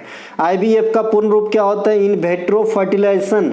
ये क्या होता है, टेस्ट ट्यूब बेबी का नाम सुने हैं ना, इनमें इस्तेमाल होने वाला ये शब्द है। जैसे HYV जो है ये आपका कहाँ पे, हाई यील्डिंग वेराइटी, हरित क्रांति में इस्तेमाल होने वाला शब्द है। ICU कहाँ पे, अस्पताल में रहने वाला, इंटेंसिव केयर यूनिट, तो ये अस्पताल में इस्तेमाल होने वाला शब्द है। तो ये इन विट्रो फर्टिलाइजेशन मतलब होता है निषेचन बाहर और पात्रे निषेचन और फिर स्थापन माता के शरीर में, है ना। जो स्पर्म और ये जो आप रहता है निषेच बाहर में ही कर दिया जाता है और एक सर्टेन टाइम के बाद जो है शरीर में मतलब प्रतिस्थापित किया जाता है।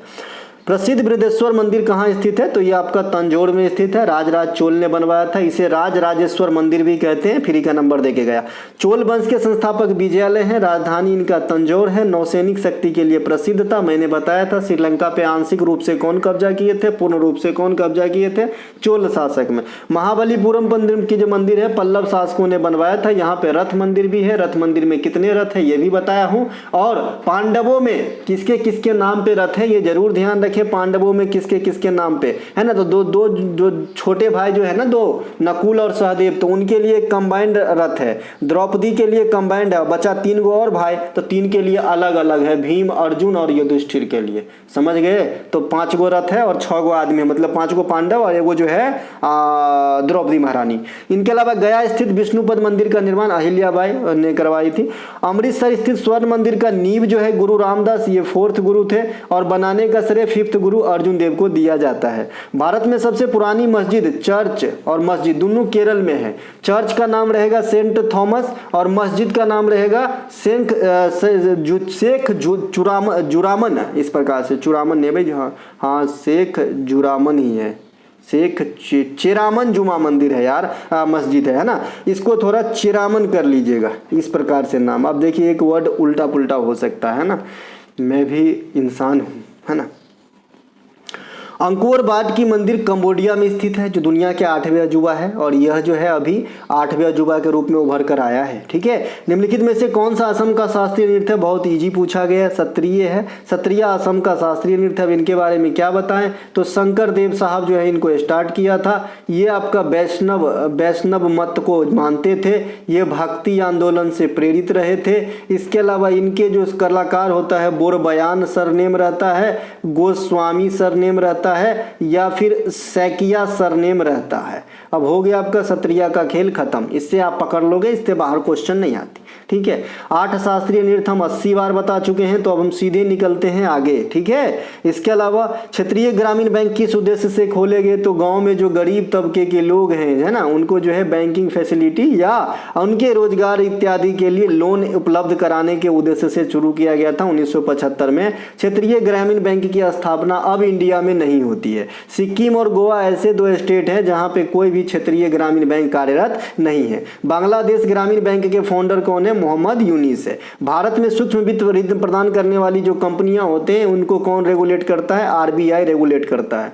अच्छा बताना, है ना, ये मोती कैसे लग रहे हैं, ये फैक्ट कैसे लग रहे हैं। आज अगर आपको अच्छा लग रहा है तो आज लाइक करने के लिए बोल रहा हूं, क्योंकि दिल टूट जाता है जब मैं तुम्हारे लिए, आपके लिए, अपने भाई बहन के लिए, मैं कभी टीचर है, मुझे मानो नहीं चलेगा, अपने भैया जैसे ही मानो। मैं आपको पढ़ाने आया हूँ, सही रास्ता दिखाने आया हूँ। एक्चुअली पढ़ाने के लिए तो बहुत सारे दुनिया में टीचर है जी।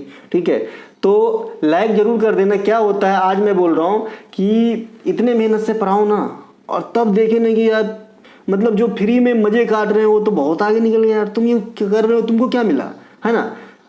तो थोड़ा सा तो लगता है, क्योंकि इंसानी, मेरे अंदर ही इंसान ही पलते हैं, मैं कोई देव तो हूँ नहीं। ठीक है, चलिए, प्रधानमंत्री जनधन योजना की शुरुआत 2014 में करी गई थी, और यह योजना जो है खाता उपलब्ध कराता है आपको बैंक में, और ये जो है सबसे बड़ी गिनीज बुक में भी रिकॉर्ड करवा चुका है। यहाँ से आने वाले समय में एक क्वेश्चन आएगा कि प्रधानमंत्री जनधन योजना के तहत सबसे अधिक लाभार्थी किस राज्य में है। देखिए, जैसा मैं बोला हूँ कि सबसे अधिक लाभार्थी किस राज्य में है, तो आप कहोगे दादा सबसे अधिक लाभार्थी जो है ये आपका उत्तर प्रदेश में है, लेकिन सबसे ज़्यादा लाभार्थी परसेंटेज कहाँ पे है, ये दोनों में बहुत बड़ा डिफरेंस है भाई। लाभार्थी मतलब तादाद, लाभार्थी परसेंटेज मतलब कि उस कौम में जितना लोग रहता है उसका मैक्सिमम प्रतिशत, तो मैक्सिमम प्रतिशत बिहार का, और सबसे अधिक लाभार्थी उत्तर प्रदेश का। अटल सुरंग किन 2 स्थान को जोड़ता है, मनाली से स्पीति घाटी को जोड़ते हैं। अटल सुरंग दुनिया के सबसे अधिक ऊंचाई पर स्थित राजमार्ग सुरंग हो सकता है। अटल सेतु का उद्घाटन, अटल सेतु बम्बई में 10 जनवरी 2024 को माननीय प्रधानमंत्री नरेंद्र मोदी साहब के द्वारा किया गया था, और यह अभी इंडिया में सबसे लंबी ब्रिज का रिकॉर्ड रखता है अपने पास, जिसकी लंबाई कितनी है, 21 किलोमीटर से अधिक है। और इसे बनाने में कौन से देश का सहयोग प्राप्त हुआ था, तो आप कहते हो साहब कि भाई जापान का सहयोग प्राप्त हुआ था, तो ये बात भी आपको ध्यान रखना है। इसके अलावा जो है ढोला सादिया ब्रिज, ये ढोला सादिया ब्रिज कहाँ पे है, तो ये ढोला सादिया ब्रिज जो है ये आपका रहेगा, है ना, जो है ये भूपेन हजारिका ब्रिज है ना, उन्हीं का नाम है, तो ये पूर्वोत्तर में चला जाएगा। ठीक है, और ये अटल सेतु से पहले इंडिया की सबसे लंबी ब्रिज हुआ करती थी, लेकिन अब अटल सेतु आ गया है तो इनके सामने ये छोटा हो गया। लेकिन आज भी अगर आपसे पूछे कि भाई नदी पर स्थित सबसे लंबा ब्रिज इंडिया का, तो यही हो जाएगा भूपेन हजारिका या ढोला सादिया। राष्ट्रीय जलमार्ग 1 जो है ये इलाहाबाद से हल्दिया को जोड़ती है, किस नदी प्रणाली में है, तो किस नदी प्रणाली में है राष्ट्रीय जलमार्ग 1, तो गंगा नदी प्रणाली में है। और राष्ट्रीय जलमार्ग 2 जो है ये आपका ब्रह्मपुत्र नदी प्रणाली में है। ठीक है, तो ये दोनों बात आपको ध्यान रखना है ना। इसके अलावा कितना मैसेज करते हैं बच्चे। इसके अलावा जो एक प्रश्न पूछता है कि भाई स्वर्णिम चतुर्भुज का गलियारा पूर्व से पश्चिम किसको जोड़ता है, तो सिलचर से पोरबंदर को। अगर आप सिलचर नहीं है ऑप्शन में तो पूर्वी साइड का कोई भी स्थान ले लीजिए। ये पोरबंदर गुजरात है, मतलब पश्चिमी साइड का कोई भी स्थान, जरूरी नहीं है कि पॉइंट टू पॉइंट शुरू और आखिरी पूछे, बीच से भी पूछ देता है। इनके अलावा हॉकी वर्ल्ड कप 2023 कहाँ हुआ था, तो हॉकी वर्ल्ड कप 2023 जो है ये आपका हुआ था, कितनी बार पूछेगा पता नहीं यार, कितनी बार पूछेगा, ये आपका कहाँ पे हुआ था, उड़ीसा के अंदर हुआ था, है ना। और इसमें विजेता कौन रहे थे, तो आपका जर्मनी रहे थे। उप विजेता कौन रहे थे, बेल्जियम रहे थे। कौन से 2 स्टेशन में हुआ था, कलिंगा और बिरसा मुंडा। कलिंगा कहाँ पे है, भुवनेश्वर में। बिरसा मुंडा कहाँ पे है, तो आपका जो है राउरकेला में। तो ये सभी के सभी बात आपको ध्यान रखना है ना। इनके अलावा जो आपका हॉकी वर्ल्ड कप 2023 में 1 मिनट PDF न दोनों उत्पाद मचा देते हैं, ठीक है। देखिए प्रथम हॉकी जो गोल्ड मिला था इंडिया को 1928 में मिला था, और उस हॉकी टीम के कप्तान जयपाल सिंह मुंडा थे, एम्स्टर्डम ओलंपिक में मिला था। ठीक है, तो ये बात भी ध्यान रखेंगे। 2023 हॉकी वर्ल्ड कप में भारतीय टीम के कप्तान जरूर याद रखेंगे, क्योंकि जो है इससे पहले आपने मनप्रीत सिंह को काफ़ी याद किया है, तो गलती ना करना, हरमनप्रीत हो गया था। ठीक है, इनके अलावा लगातार 5 बार मुख्यमंत्री एक बच्चे बोल रहे हैं, एक बच्चे बोल रहे हैं प्रकाश सिंह बादल कहाँ के मुख्यमंत्री थे। अब ये दोनों क्वेश्चन अलग अलग पूछे, ये कितनी सच्चाई है, ये तो जो एग्जाम दिए हैं सो आपको बता पाएगा। फिलहाल मैं आपको इन सबका आंसर देने की कोशिश करता हूँ। देखिए, जो 5 बार मुख्यमंत्री है लगातार, है ना, ये तो मुझे भी अभी एग्जैक्ट याद नहीं है कि ये कौन है भाई साहब 5 बार लगातार रहने वाला। वैसे तो मैं 9 बार जानता हूँ, लेकिन 5 बार लगातार बीच में गैप नहीं है, इसकी मैं थोड़ा सा कन्फ्यूजन में हूँ। आप ही लोग बताइएगा, अरे मैं भी इंसान हूँ, बताया तो एक आध तो मुझे भी नहीं आएगा ना भाई, है ना। इनके अलावा जो प्रकाश सिंह बादल है ना, वो पंजाब के रहे हैं, पंजाब के रहे हैं, है ना, मुख्यमंत्री, तो इन्हें ध्यान रखेंगे, पंजाब के रहे हैं। इनके अलावा जो आपका नीतीश कुमार साहब है, ये 9वीं बार मुख्यमंत्री के पद पे जो है शपथ ग्रहण किए बिहार में, लेकिन इनके बीच में भी जीतन राम मांझी इत्यादि इत्यादि आए, मतलब लगातार नहीं है। भारत में सबसे अधिक दिन तक मुख्यमंत्री रहने का रिकॉर्ड पवन चामलिंग के नाम है, जो सिक्किम के सबसे अधिक दिन तक मुख्यमंत्री रहने वाली जो है ये शीला दीक्षित है। वर्तमान भारतीय राज्य पश्चिम बंगाल में एकमात्र महिला मुख्यमंत्री है, बाद बाकी किसी भी स्टेट में महिला मुख्यमंत्री नहीं है वर्तमान में, है ना। भारत में प्रथम महिला मुख्यमंत्री सुचेता कृपलानी जो उत्तर प्रदेश में बनी थी, तो इन्हें भी ध्यान रखेंगे। इनके अलावा जो मुख्यमंत्री की नियुक्ति है कौन करते हैं, राज्यपाल साहब करते हैं। सार्क का फुल फॉर्म पूछा गया था, south Asian association regional corporation, कई बार बताए हैं, है ना। स्थापना 1985 में होती है, और ये 8 गो सदस्य है आपके पास, है ना। भारत है, पाकिस्तान है, अफगानिस्तान, भूटान, नेपाल, श्रीलंका, मालदीव, है ना। बांग्लादेश भी होगा, कहाँ गया बांग्लादेश, इधर नीचे है ना। तो ये दोनों हो गया। इनके अलावा सबसे लास्ट में कौन आया, तो अफगानिस्तान आया। कौन आया, अफगानिस्तान आया। अफगानिस्तान सबसे लास्ट में आ गया था इसमें, है ना, अफगानिस्तान सबसे लास्ट में आ गया था। इसके अलावा आसियान का फुल फॉर्म क्या होता है, association of south east Asian nation. इससे क्वेश्चन पूछा जाता है कि सबसे लास्ट में कौन जुड़ा, तो इसमें तिमोर लेस्टे जुड़ा था। कौन जुड़ा था, तिमोर लेस्टे। जो G7 है उसके सबसे लास्ट में कौन आया था, तो रसिया आया था, तो G8 बन गया था। अब फिर से रसिया निकल गया तो क्या बन गया, G7 बन गया। तो इस प्रकार आप समझ लीजिएगा। इसके अलावा G20 की बैठक 2023 में कहाँ पे, दिल्ली में, यानी इंडिया में। और COP29 की बैठक 2024 में कहाँ पे होगी, तो बाकू में। बाकू कहाँ पे, अजरबैजान, यहाँ पे कहाँ है, तेल क्षेत्र है। और इंडिया में तेल क्षेत्र में क्या बताया हूँ, अपतटीय हाई, है ना, अपतटीय हाई। इससे पता चलता है कि क्या है पता नहीं, तो ये तेल क्षेत्र है भाई, बम्बई में, है ना। इनके अलावा स्वर्ण समिति ने कितने मौलिक कर्तव्य, कितनी बार रिपीट करेगा पता नहीं, 8 गो। 42वां संविधान संशोधन 76 के द्वारा 10 गो जोड़ा गया। 11वां कब आया, तो 2002 में 86वां संविधान संशोधन के द्वारा। ये रहा आपका मौलिक कर्तव्य, आपने कई बार देखा होगा इस सीट को, है ना। इनके अलावा जो मौलिक कर्तव्य याद करने के तरीका, पहला और आखिरी याद नहीं करना है। कैसे बताऊं, पहला हमारे देश में जो झंडा है, जो राष्ट्रीय गान है, जो राष्ट्रीय गीत है, वो सबसे ऊपर है, हमारा सर्वोपरि है, तो उनको पहली बार जो है कद्र करना है। और जो दूसरी बार है ना, सबसे नीचे वो शिक्षा वाला 11वां आया है, तो वो भी याद नहीं करना है। बाद बाकी बीच बीच वाला याद कर लेना है ना। तो थोड़ा सा आराम से इसे याद करें, थोड़ा सा दिमाग को कूल करें, क्योंकि यहाँ से 51 ई जो है कल पूछा था 3rd शिफ्ट में। कर्नाटक संगीत में टेम्पो का क्या अर्थ है, टेम्पो लय, लय, है ना, लय होता है, जो संगीत की लयबद्ध होती है ना, टेम्पो, है ना। अंतरा, और आपने सुना होगा ना गीत में अंतरा होता है, उतार चढ़ाव, है ना। तो उसी प्रकार से कर्नाटक संगीत में लय होती है, जो गाने की लय होती है, लय, है ना, टेम्पो कहते हैं उसको। कर्नाटक संगीत और हिंदुस्तानी शास्त्रीय संगीत में कितने प्रकार के स्वर होते हैं, तो 12 प्रकार के स्वर होते हैं। देखिए, कर्नाटक संगीत कहाँ तक फेमस है, तो साउथ इंडिया तक ही फेमस है। ये वाले रीजन में आप कर्नाटक संगीत कह लेते हो, ये भी ज्यादा हो गया, महाराष्ट्र भी पकड़ा जाएगा। ये वाले रीजन में ही आप जो है कह सकते हो कि कर्नाटक संगीत, है ना। बाद में कि समूचे इंडिया में जो है आप हिंदुस्तानी शास्त्रीय संगीत के नाम से जानते हैं। कर्नाटक संगीत के त्रिमूर्ति कौन है, आप लोग कमेंट कर दीजिएगा। कर्नाटक संगीत के महारानी एम सुब्बा लक्ष्मी को कहा जाता है। 1998 में इन्हें सबसे पहले भारत रत्न दिया गया था। ठीक है। हिंदुस्तानी शास्त्रीय संगीत में वर्तमान तक 10 प्रकार के मुख्य शैलियां होते हैं, जिसमें अपन ख्याल, ध्रुपद, है ना, तराना, ख्याल, ध्रुपद, तराना, ये ज्यादा पढ़ते हैं हम। टप्पा भी होता है एक, है ना, टप्पा, है ना। इनके अलावा ठुमरी की रानी गिरजा देवी को कहते हैं। कर्नाटक संगीत और हिंदुस्तानी शास्त्रीय संगीत दोनों में इस्तेमाल होने वाला जो वाद्य यंत्र है, इसे हम तानपुरा कहते हैं। क्या कहते हैं भाई, इसे हम तानपुरा कहते हैं।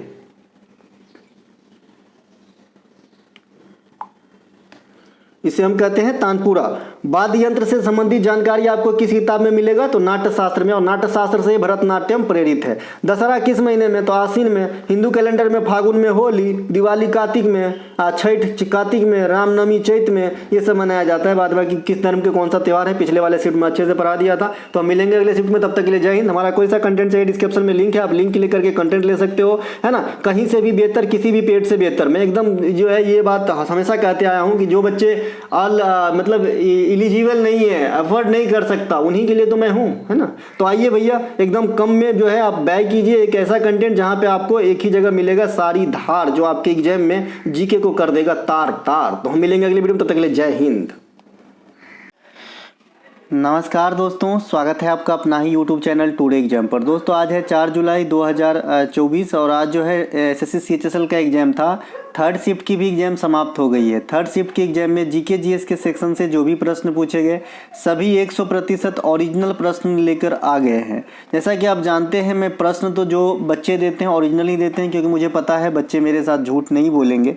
साथ ही साथ जो इम्पोर्टेंट मैं अभी एक्स्ट्रा फैक्ट दूंगा, ये एक्स्ट्रा फैक्ट आपके एग्जाम में कंप्यूटर स्क्रीन के अंदर नज़र आती है। कल एक सज्जन भाई साहब रेलवे की क्लास जो हम चला रहे हैं, जिसमें अभी 10 क्लास हुई है और टोटल 30 आने वाली है, तो बोल रहे हैं कि कितना दिन हो गया क्यों नहीं आ रहा है ना। तो भाई साहब अभी जो एग्जाम है उनकी पहले मदद कराऊं कि पहले आपकी कराऊं, बताइए। अभी रेलवे की एग्जाम में टाइम है ना, तो पढ़ो ना, कोई तो गलत बात तो नहीं कर रहा हूं। जो पढ़ा रहा हूं सब काम की ही पढ़ा रहा हूं मेरे भाई, ये भी पढ़ाऊंगा, ठीक है। ऐसा नहीं कि मैं कुछ उठा के पढ़ा दूंगा, आप संतुष्ट करने के लिए मैं कहीं से उठाऊंगा कॉपी पेस्ट करके पढ़ा दूंगा, चलेगा क्या? ऐसा नहीं करना है, गद्दारी नहीं सीखा है ना। तो एक क्लास पढ़ाऊंगा, उसके पीछे मुझे पूरे दिन रिसर्च करना पड़ता है कि आने वाले समय में ये क्वेश्चन आएगा कि नहीं आएगा। और आज तक मैं अपने जो है कदम को डगमगाने नहीं दिया हूँ। भले एनालिसिस मैं भी जानता हूँ कि जितना जल्दी जो डालेगा उतना ज़्यादा व्यू आएगा, लेकिन मुझे इससे कोई फ़र्क नहीं पड़ता। मैं पूरे फैक्ट के साथ आऊँगा और काम की बात दूंगा जो आपको अब फ़ायदा करे भाई। और इसी फ़ायदा से आज तक 128 सिलेक्शन करवाए हैं, जिसकी रिकॉर्ड मेरे पास है। और अपनी 1000 की टारगेट है भाई, है ना। 10,000 हो गया जी, 1000 की टारगेट है। उसके बाद हम सोचेंगे कि आगे क्या करना है। फिलहाल तो ये टारगेट रखा हमने। चलिए शुरू करते हैं। ये जो आपका ई बुक है, यहाँ से मैक्सिमम क्वेश्चन आपके एसएससी में आ रहे हैं, तो आप जो है ले सकते हैं। इस मोबाइल नंबर पे सिंपली व्हाट्सअप मैसेज करके जो है आप ले सकते हैं, या फिर डिस्क्रिप्शन में इसी व्हाट्सअप अकाउंट का लिंक डाला गया है, लिंक के थ्रू भी जा सकते हैं। चलिए शुरू करते हैं। एक प्रश्न आपसे पूछा गया है कि भारत में सर्वप्रथम मानसून कहाँ से आती है। ये तो एकदम फ्री का नंबर दे गया। सवेरे भी बात किया था, कल भी बात किया था, जहाँ पहाड़ी वर्षा होती है वहाँ भी बात किए थे। देखिए, भारत में सर्वप्रथम मानसून आपका केरल में आता है।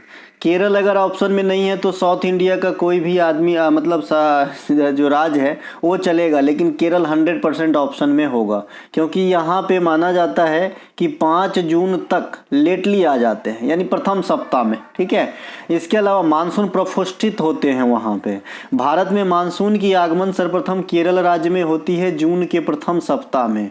दक्षिण भारत में मानसून के पूर्व जो वर्षा होती है उसे आम्र वर्षा कहते हैं, कॉफी सावर कहते हैं। ये वर्षा दुखदाई है कि मतलब सुखकारक, तो बोलिएगा ये सुखकारक वर्षा है। ये फसलों को क्षति के जगह फायदा पहुंचा जाता है ना, फायदा पहुंचा जाता है। इसी प्रकार का एक वर्षा हमने आपको बताया है काल वैसाखी। क्या? काल वैसाखी। ये काल वैसाखी कहाँ आती है? पश्चिम बंगाल के अंदर आती है, लेकिन ये सुख देने से ज़्यादा सौरो दुख दे देती है ना, क्योंकि ये तेज आंधी हवा के साथ तूफानी वर्षा आती है। जबकि भारत में ही नहीं विश्व में सबसे अधिक वर्षा वाला स्थान जो है अपना इंडिया में है। ये मेघालय में है। कहाँ पे है? मेघालय के अंदर है। इन्हें ध्यान रखेंगे। और ये खासी पहाड़ी क्षेत्र में आएगा, क्योंकि मेघालय में 3 जो मेजर आप नाम जानते हैं, गारो, है ना, खासी और आपका जो है जयंतिया, ये मेघालय रेंज की जो है पहाड़ी है। तो इसमें खासी में आ जाता है मासिनराम, जहाँ सबसे अधिक वर्षा होती है। ठीक है, हम चलते हैं आगे। देखिए, मासिनराम हो गया था। वर्षा का जो अधिकांश स्रोत इंडिया में है अरब सागर से आती है। दूसरे सबसे अधिक स्रोत बंगाल की खाड़ी से आते हैं, क्योंकि हम इंडिया में दोनों तरफ से एक किनारा अरब सागर धो रहे हैं, एक बंगाल की खाड़ी धो रहे हैं, ठीक है।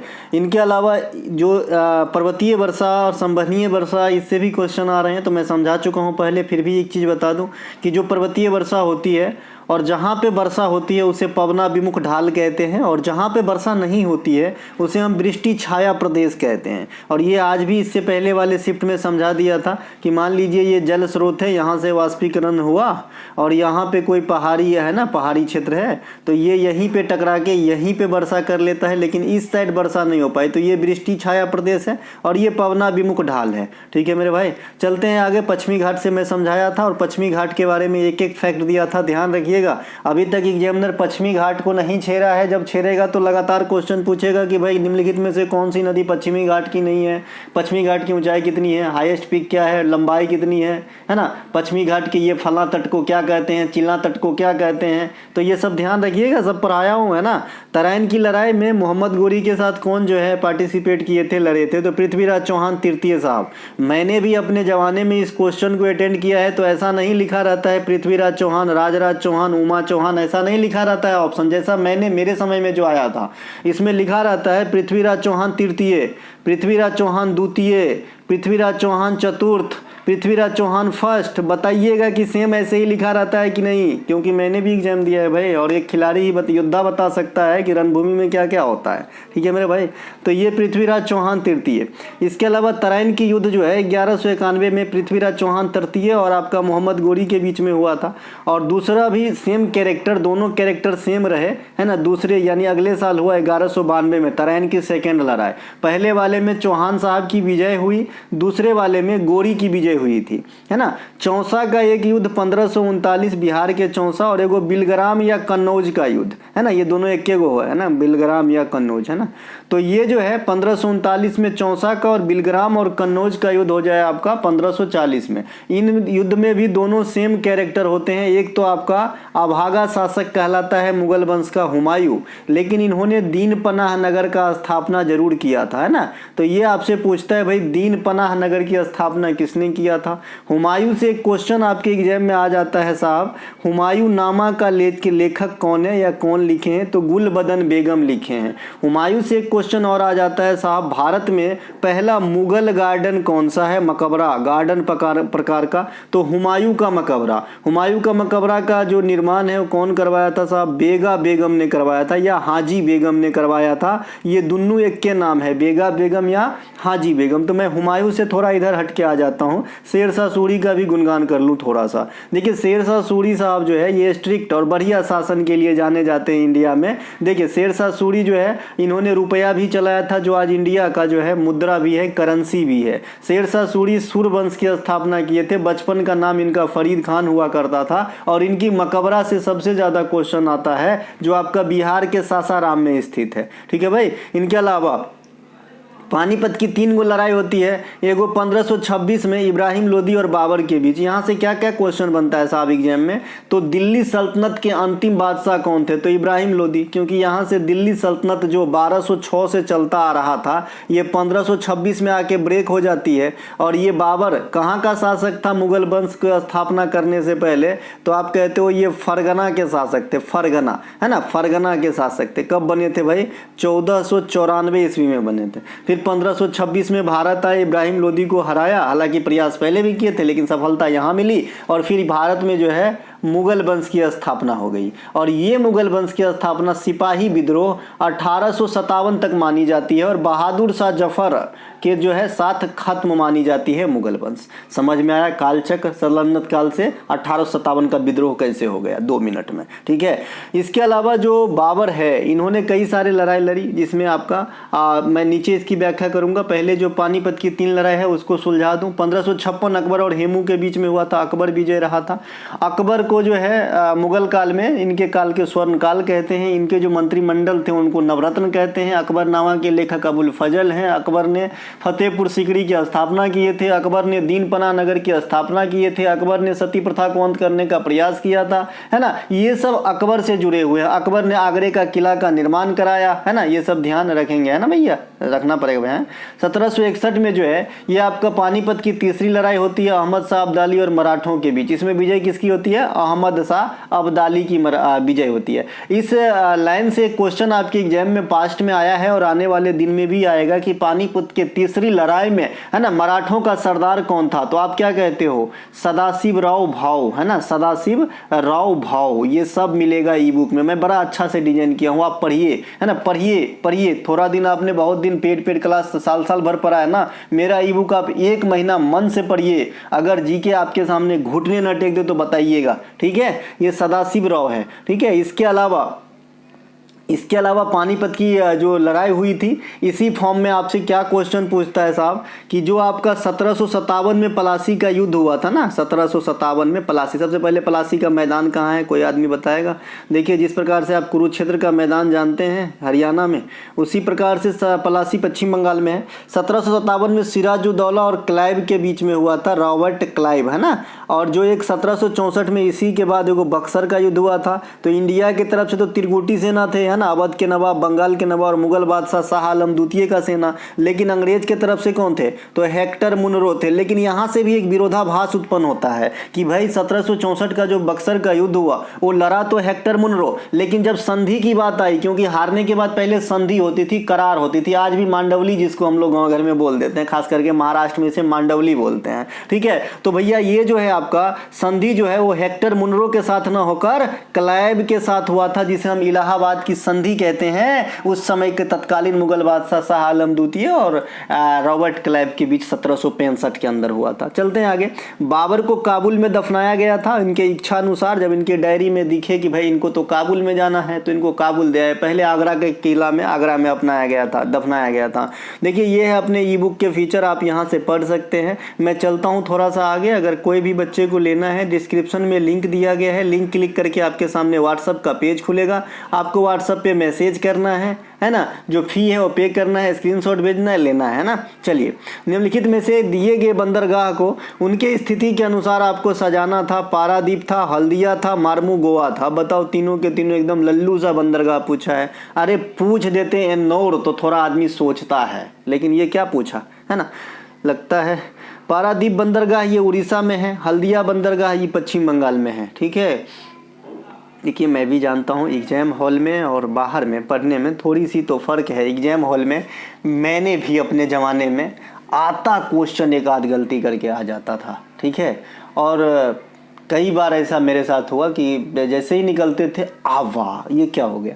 तो होता है, वहाँ पे जो प्रेशर है वो हैंडल करना ही तो अपने को सीखना है। इसीलिए तो मॉक टेस्ट आपको क्या प्रोवाइड कराता है बताइए?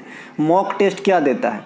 सिर्फ प्रश्न ही नहीं देता है, ये आपको देता है एक टाइम मैनेज करना और प्रेशर को झेलने, टाइम को देखते हुए आप कितना कूल रह पाते हो। तो इसे ज़रूर अटेंड करें मॉक टेस्ट कहीं ना कहीं से, ठीक है मेरे भाई, है ना। चाहे ऑफलाइन से ज़्यादा ऑनलाइन सही रहता है मॉक टेस्ट में। मार्मागो बंदरगाह जो है ये गोवा में है, जुआरी नदी के समीप है। ये भी डायरेक्ट पूछता जाता है कि ये जो जुआरी नदी है ये कहाँ पे है, ये जुआरी नदी है कहाँ पे है। और जब अपना ई बुक पढ़ के आप मॉक टेस्ट दीजिएगा ना, तो वहाँ पे जो आपका स्कोर है वो इंक्रीज होने लगेगा समय बढ़ने के साथ साथ। 5 दिन 6 दिन, है ना, 10 दिन जाते जाते बढ़िया रिजल्ट आप देखेंगे। भारत में पश्चिमी घाट को सबसे बड़ी कृत्रिम बंदरगाह जो है ये JNPT है। कौन है भाई? JNPT। इसे क्या बोलते हैं? Jawaharlal Nehru port trust. Porter का वो पोस्ट होता है रेलवे में। इसके अलावा भारत में सबसे गहरी जो आपका बंदरगाह है, कृत्रिम बंदरगाह, ये आपका कौन सा है? चेन्नई, और पुरानी भी कह सकते हैं। भारत में सबसे सुरक्षित लैंड लॉक्ड बंदरगाह कौन सा है? तो विशाखापत्तनम बंदरगाह है ना। लैंड लॉक्ड बंदरगाह के श्रेणी में आते हैं। लैंड लॉक्ड मतलब भू आवेष्टित, तो आप समझते ही है ना कि जल के जो डायरेक्ट किनारा है वो जल से नहीं धो रहा है, लैंड है वहाँ पे। इसके अलावा सबसे अधिक लोहे का निर्यात मर्मगुवा बंदरगाह से होता है। अगर पहला न पूछ के दूसरा पूछे कि भाई सबसे अधिक लोहा का निर्यात करने वाला भारत में दूसरा बंदरगाह कौन है, तो बंगलुरु है ना, बंगलुरु है, नहीं इसे मिंगलोर भी कहते हैं, ठीक है भाई। तो ये है। इसके अलावा पूर्वी घाट और पश्चिमी घाट जो अरब सागर के किनारे, जैसे यहाँ पे आपका गुजरात, महाराष्ट्र, गोवा, केरल, कर्नाटक, तमिलनाडु, तो यहाँ पे जो भी बंदरगाह आएगा, अगर स्टेट भी जानते हैं तो पश्चिमी घाट का हो गया, है ना। और इधर बेला में जो भी आएगा वो आपका क्या, पूर्वी घाट का। लेकिन यहाँ पे चेन्नई वगैरह, है ना, इसमें थोड़ा सा एन्नौर वगैरह, इसमें थोड़ा सा वो रखने का है कि भाई ट्रिक से काम नहीं चलेगा। इनके अलावा खेलो इंडिया यूथ गेम 2023 किस स्टेट में हुआ था? या तो ये आया है या फिर 24 वाला आया। आई होप 24 वाला आया होगा, क्योंकि अभी इससे पहले T20 क्रिकेट 2024 भी पूछा गया था। तो MP में हुआ था 23 वाला, और तमिलनाडु के 4 शहर में हुआ है 24 वाला। बताइएगा कौन सा पूछा गया था। तमिलनाडु के 4 शहर कौन कौन से हैं? अगर आने वाले समय में आपसे एग्जामिनर बाल के खाल निकाले तो आप क्या कहोगे, है ना? कोयम्बटूर कहोगे, चेन्नई कहोगे, त्रिची कहोगे और मदुरई कहोगे। मदुरई वही मदुरई है। कौन सा मदुरई? कोई बताएगा क्या है मदुरई में? मीनाक्षी मंदिर नहीं है। मीनाक्षी मतलब क्या होता है? जिसका, है ना, आँख शायद जो है मछली के जैसा हो, मेरे ख्याल में भाई, है ना। अब इतना ज़्यादा तो हम पंडित हैं नहीं। इनके अलावा खेलो India youth game 2023 Madhya Pradesh में कराए गए हैं, यह बता दिए थे। खेलो इंडिया यूथ गेम 2024 तमिलनाडु के 4 शहर, यहाँ पे कमतूर है, चेन्नई है, मदुरई है, त्रिची है। चेन्नई से क्या बताया हूँ, चेन्नई में क्या है, इसे भारत का डेट्रॉइट कहते हैं। यहाँ पे भारत में सबसे, भारत ही नहीं एशिया में सबसे बड़ा जो है आपका क्या है भाई, बस टर्मिनल है चेन्नई में। अभी आपने देखा कि सबसे पुरानी कृत्रिम बंदरगाह है चेन्नई में, और क्या है, चेन्नई एक्सप्रेस है ना। चलते हैं आगे, है ना। इसके अलावा जो आपका 26 खेल शामिल थे खेलो इंडिया यूथ गेम 2024 में, और स्क्वैश को पहली बार शामिल किया गया था। और सिमलंबम जो आपका तमिलनाडु का है ना क्षेत्रीय खेल है, या फिर मार्शल आर्ट फॉर्म जैसे खेल कह सकते हैं, उनको जो है प्रदर्शनी खेल के तौर पे रखा गया था सिमलंबम को, ठीक है। इसके अलावा विजेता कौन रहा था आपका खेलो इंडिया यूथ गेम 2024 के अंदर, तो विजेता रहा था भैया, यहाँ पे गलत है ना, एक सेकेंड, तो फिर 4 बार के विजेता महाराष्ट्र, 2 बार के विजेता हरियाणा, ऐसा लिखना चाह रहा हूँगा मैं, यहाँ पे गलत हो गया है। इसको थोड़ा सा करेक्शन रिक्वायर्ड है, इसको भूल जाइए। अब मैं जो बोल रहा हूँ सुन लीजिए। जो खेलो इंडिया गेम जो 2024 है, इनके विजेता महाराष्ट्र है, और अब तक 6 एडिशन हुआ है, जिसमें 4 एडिशन के विजेता महाराष्ट्र हैं और 2 एडिशन के विजेता हरियाणा है। होप समझ गए ना, 6 बार में 6 का हिसाब किताब हो गया। यहाँ पे लिखा भी है भैया, देखिए नीचे लाइन में लिखा है खेलो इंडिया यूथ गेम महाराष्ट्र 4 बार विजेता और 2 बार हरियाणा। खेलो इंडिया यूनिवर्सिटी गेम, खेलो इंडिया शीतकालीन गेम, दोनों की शुरुआत 2020 में हुई। जहाँ पे खेलो इंडिया शीतकालीन गेम 2020-21 और जो भी हुआ था, वो सभी के सभी जो है आपके कहाँ पे हुए थे, जम्मू कश्मीर में। लेकिन जो 2024 में आपका खेलो इंडिया शीतकालीन गेम हुआ ना, वो जम्मू कश्मीर के साथ साथ लद्दाख में भी हुआ, इन्हें भी ध्यान रखिएगा। और खेलो इंडिया जो यूनिवर्सिटी गेम है, ये 2024 में पूर्वोत्तर भारत के विभिन्न राज्यों में कराए गए। जहाँ पे विजेता कौन हुए, तो चंडीगढ़ यूनिवर्सिटी। इसमें यूनिवर्सिटी पार्टिसिपेट करते हैं सभी लड़के जो भी खिलाड़ीगण हैं, है ना। और ओवरऑल परफॉर्मेंस के तौर पे किसी एक यूनिवर्सिटी को विजेता घोषित किया जाता है। जो खेलो इंडिया शीतकालीन गेम है बता दिए थे, आर्मी जीते हैं इस बार का। जम्मू कश्मीर के अलावा लद्दाख में भी हुआ। यह पहला मौका है जब जम्मू कश्मीर के बाहर जो है खेलो इंडिया शीतकालीन गेम का उद्घाटन करा गया, है ना। ये वह मतलब ऑर्गेनाइज करवाया गया। 36वां राष्ट्रीय खेल ये गुजरात में हुआ था। गुजरात में जहाँ पे 36 खेल को शामिल किया गया था। विजेता सर्विसेज टीम रहा था, लेकिन सबसे ज़्यादा पदक जो है महाराष्ट्र को मिला था। और ये क्यों होता है विजेता, और क्यों होता है सबसे ज़्यादा पदक जीतने के बाद विजेता नहीं बने थे महाराष्ट्र, इसको मैं अच्छे से आपको समझा चुका हूँ। इसमें जो है भालिंद्र ट्रॉफी प्रदान की जाती है, और जिसके पास गोल्ड ज़्यादा रहता है, और गोल्ड और अन्य जो पदक हैं उनको जो है एक लिमिट के हिसाब से तोला जाता है, और जो ज़्यादा भारी पड़ता है वो कम पदक रहते हुए भी विजेता बन सकते हैं, का उदाहरण सर्विसेज टीम है ना। इनके अलावा प्रधानमंत्री आत्मनिर्भर योजना की शुरुआत 2020 में करी गई थी। प्रधानमंत्री जनधन की 2014 में, समझा चुका हूं, बैंकिंग वाला है। प्रधानमंत्री मुद्रा योजना लोन देता है, 2015 में आया था। प्रधानमंत्री विश्वकर्मा योजना ये भी लोन देता है कारीगरों को, ये भी आपका जो है 2023 में आया था। प्रधानमंत्री स्वास्थ्य बीमा योजना नाम से स्पष्ट है कि बीमा कर रहा है, 2015 में हुआ था। प्रधानमंत्री किसान सम्मान निधि योजना 2019 में गोरखपुर से चलाया गया था। इसमें भी किसान को जो है 6000 रुपये का सालाना मदद मिल जाती है 3 किस्तों में, 4-4 महीना के गैप पे। प्रधानमंत्री रोजगार योजना 1993 में आया था। प्रधानमंत्री रोजगार सृजन कार्यक्रम का विलय, प्रधानमंत्री रोजगार सृजन कार्यक्रम जो है ना, इसी में प्रधानमंत्री रोजगार योजना का विलय हो गया 2008 में। अब ये वाला चलता है रोजगार सृजन कार्यक्रम। नरेगा की स्थापना 2006 में हुआ था। इसके कौन से एक्ट थे, तो नरेगा एक्ट 2005। इसका नाम कब बदला गया था, तो मनरेगा कब किया गया था, तो 2009 में। कितने दिनों का रोजगार देते हैं साहब, तो 100 दिनों का रोजगार देते हैं साहब, तो ये ध्यान रखेंगे। चलते हैं आगे। जब सरकार की कुल प्राप्ति जो है कुल खर्च से कम हुआ हो तो क्या कहते हैं, एक दिन बताएं जी, फिजिकल डिफिसिट, है ना। फिजिकल डिफिसिट कहते हैं, वित्तीय घाटा कहते हैं, घाटे की बजट कहते हैं, है ना। इसके अलावा यहाँ पे यही चीज़ लिखा है। बंद अर्थव्यवस्था का क्या मतलब है, जब आयात निर्यात बिल्कुल ना होता हो। भारत सरकार के द्वारा ट्रेजरी बिल 3 अवधि के लिए जारी किया जाता है। इसकी अवधि का जो दिन है ना, जरूर याद रखें, याद करने की तरीका सिखाएं। 91 को 2 से गुना कीजिए, 182 और 182 को 2 से गुना कीजिए, यानी जीपी श्रेणी में है ना। ये क्या श्रेणी में भैया, जीपी श्रेणी में है। जीपी और एपी तो आपने पढ़ा होगा ना, है ना। समांतर श्रेणी, गुणोत्तर श्रेणी नहीं पढ़े क्या मैथ के अंदर। यहाँ पे क्या है, 2 है, 2 से 2 फैक्टर है ना। तो ये 2-2 कर देंगे। 90, 182, 364, 3 प्रकार के ट्रेजरी बिल। ट्रेजरी बिल को आप टी बिल भी कहते हो, है ना, टी बिल भी कहते हो। अल्पकालीन जो काम है उसको निभाता है इसके द्वारा भारत सरकार, और ये किसी राज्य सरकार के द्वारा जारी नहीं किया जा सकता। सबसे अधिक साक्षर जिला 2011 तक कौन है, शेरछाप। कोई बच्चे बोल रहे हैं 2023 तक कहाँ पूछ रहे हैं यार, है ना। तो 2023 तक पूछेगा तो अभी कौन सा, कोई संस्था के द्वारा द्वारा फिर पूछा गया होगा। जैसे कि मैंने एक दिन अभी आपको बताया था कि भाई सबसे कम लिटरेसी रेट बिहार की है, लेकिन एक संस्था ने अभी जारी किया है लिटरेसी रेट जिसमें आंध्र प्रदेश को सबसे कम साक्षर राज्य बता दिया है। तो वैसा कोई इंस्टीट्यूट, कोई ऐसा संस्था के नाम लेके फिर 2023 में आया होगा। अगर 2011 के अनुसार आया होगा तो शेरछिप होगा। शेरछिप जो है ये कहाँ पे है? ये मिजोरम के अंदर है, परसों ही बताया थे। अलीराजपुर कहाँ है? मध्य प्रदेश में, ये सबसे कम साक्षर है। केरल का सबसे साक्षर राज्य कौन सा है? कोट्टायम है, इसे भी ध्यान रखेंगे। उत्तर प्रदेश में सबसे साक्षर जिला कौन सा है? गौतम बुद्ध नगर। अब मैं उत्तर प्रदेश ही यहाँ पे क्यों रखा हूँ, है ना, क्योंकि उत्तर प्रदेश जो है बहुत सारे महीने में क्वेश्चन के लिए रहते हैं, अगर खास करके किसी न किसी वजह से, है ना, चर्चा में रहे तो। ठीक है भाई, उत्तर प्रदेश का गौतम बुद्ध नगर सबसे ज़्यादा जो है आपका लिटरेसी रेट रखता है। और उत्तर प्रदेश में जो श्रावस्ती है, जो पहले कोसल महाजनपद की राजधानी हुआ करता था, जो 16 महाजनपद की चर्चा आपने अंगुत्तर निकाय में देखा है, उसमें एक कोसल होता था। कोसल देश की राजधानी श्रावस्ती हुआ करता था, जहाँ के राजा प्रसेनजीत हुआ करते थे। और उन्हीं के काल में उंगलीमाल डाकू आए थे, जो महात्मा बुद्ध के बाद में शिष्य बन गए थे, है ना। तो ये श्रावस्ती की जो लिटरेसी रेट है यूपी में, वो सबसे कम है। ठीक है मेरे भाई, तो ये सब ध्यान रखेंगे थोड़ा सा, है ना। देश में सबसे अधिक साक्षर केरल का है, सबसे कम, सबसे अधिक लिंगानुपात भी केरल का है। आज अर्पित नाम का लड़का है जो मेरा फेवरेट बच्चे में से है, ये आपका जो है कानपुर के रहने वाले हैं। आप टेलीग्राम पे एक्टिव देखते होंगे। आशा करता हूँ ऊपर वाले से दया भी मतलब दुआ करता हूँ कि जल्दी हो जाए इनका, है ना भैया।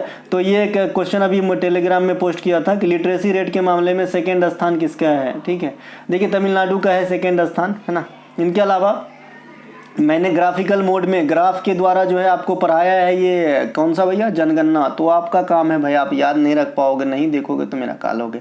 और जो आप ई बुक लेते हो वहीं पे टॉपिक पेज में मैं एक हैंड बुक टाइप का अलग से भी मेड कर दिया हूँ कि आप एग्जाम हॉल पर भी कौन कौन से इंपॉर्टेंट चैप्टर है जो अलग से आप पढ़ लो, तो उसके लिए भी व्यवस्था कर दिया हूँ। हर एंगल से आपके लिए सेवा में जो है तत्पर हैं, बस आप लोगों का सहयोग चाहिए, है ना, है ना। चलिए, और विशेष बात तो आप भी जानते हैं और दुनिया भी जानता है ना, कि भाई कंटेंट चुरा के लोग इतने हीरो बन गए, 50-50 हज़ार व्यू ले आते हैं, और मैं कंटेंट एक एक वर्ड लिखता हूँ। तो मैं यहाँ पे, है ना, एक मतलब व्यू हमको तो मलाल नहीं है, जो आ रहा है सही है, क्योंकि जो वो देख रहे हैं, जो आंसर मिलाने नहीं आए, वो देख रहे हैं जो जिनको पढ़ना है, जिनको अपनी भावी भविष्य में कुछ अच्छा करना है, मुझे जैसा लगता है। ठीक है, चलिए, है ना। इसके अलावा अगर केंद्र शासित प्रदेश में जो सबसे ज़्यादा साक्षरता की बात करेंगे तो लक्षद्वीप की होती है, और सबसे अधिक लिंगानुपात की बात करेंगे तो पुदुचेरी की होती है, सबसे अधिक लिंगानुपात। इनके अलावा शनि ग्रह के बारे में क्वेश्चन आया था, ग्रह से कोई भी क्वेश्चन आने दो जी, है ना। क्या क्वेश्चन आएगा ग्रह से? देखिए, शनि ग्रह के बारे में क्वेश्चन अगर खोज उज आया होगा कि भाई लेटेस्ट में कोई खोज से, तब तो हम यहाँ पे नहीं कह सकते हैं, क्योंकि आए दिन खोज होता रहता है कि भाई इस ग्रह में फलना चीज का खोज हुआ, चिलना चीज का खोज हुआ, ये मिला ब्रह्मांड में 25 गो और अनकहे ग्रह, तो ये सब चलता रहता है। तो अगर करंट वाले से आए हैं तब तो इसमें मैं क्लियर नहीं हूं कि मैं बता ही दिया होगा, लेकिन अगर स्टैटिक्स वाले में से आएगा तो कोई दिक्कत नहीं हुआ होगा। देखिए, शनि ग्रह क्या, कोई भी ग्रह, मैं ग्रह के फिगर से आपको बता दिया हूं। इधर आइए जरा ध्यान से सुनिएगा, ब्रह्मांड की आधी बात खत्म हो जाती है। ब्रह्मांड हम कहां से स्टार्ट करते हैं? सौर मंडल के मुखिया से। सौर मंडल के मुखिया कौन है? सूर्य है। एक एक बात सुनिएगा, ब्रह्मांड समाप्त करता हूं 2 मिनट में, ठीक है। देखिए, सौर मंडल के मुखिया कौन है? सूर्य है। आपसे एक क्वेश्चन पूछा जाता है, मान लीजिए ये हमारा अर्थ है ना, तो सौर ये अर्थ है और ये मान लीजिए सूर्य है ना, सन है ना। तो आपसे एक क्वेश्चन पूछा जाता है कि पृथ्वी से दूसरा सबसे नजदीकी तारा, तो ये प्रैक्सिमा सेंचुरी होता है। अब पहला कहेगा तो सूर्य हो जाएगा, क्योंकि सूर्य अपने आप में एक स्टार है, ठीक है। सूर्य अपने आप में एक स्टार है, तो एक क्वेश्चन तो यहां से बनता है। अब सूर्य और चंद्रमा से, सूर्य और पृथ्वी से और दो क्वेश्चन और कौन सा बनता है? मान लीजिए ये 5 मीटर है और ये सन है और ये अर्थ है, ठीक है। तो एगो उपसौर होता है जो आपका 4 जुलाई को होता है, जो आज ही है। अरे बाप रे, आज उपसौर है, अपसौर है महाराज, आज तो अपसौर है भैया, है ना। आज 4 जुलाई है, देखिए आज अपसौर का दिन है। तो आज जो है ना, सूर्य पृथ्वी के तुलना में ऊपर भाग गया होगा, यानी 5 पॉइंट कम से कम 0.000 इस प्रकार से थोड़ा को तो ऊपर भागा होगा, ठीक है। अब देखिए, ये पृथ्वी है, आई 5 मीटर पे जनरली रहते हैं मान लीजिए, आई आपका सूर्य है। आज 3 जनवरी को क्या हुआ होगा? तो कुछ ना कुछ घट गया होगा, 4.0999, मतलब कुछ ना कुछ घटा होगा, तो इसे कहते हैं उपसौर। जो कम घट जाए उसे कहते हैं उपसौर, और जब पृथ्वी के तुलना में सूर्य अधिक दूरी पर चले जाए तो इसे कहते हैं अपसौर। और ये दोनों का जो है डेट फिक्स है, एगो 3 जनवरी, एगो 4 जुलाई, ठीक है। सूर्य से अभी तक आपने 4 क्वेश्चन देखा है, ठीक है। अब आइए सूर्य से और क्वेश्चन पूछते हैं।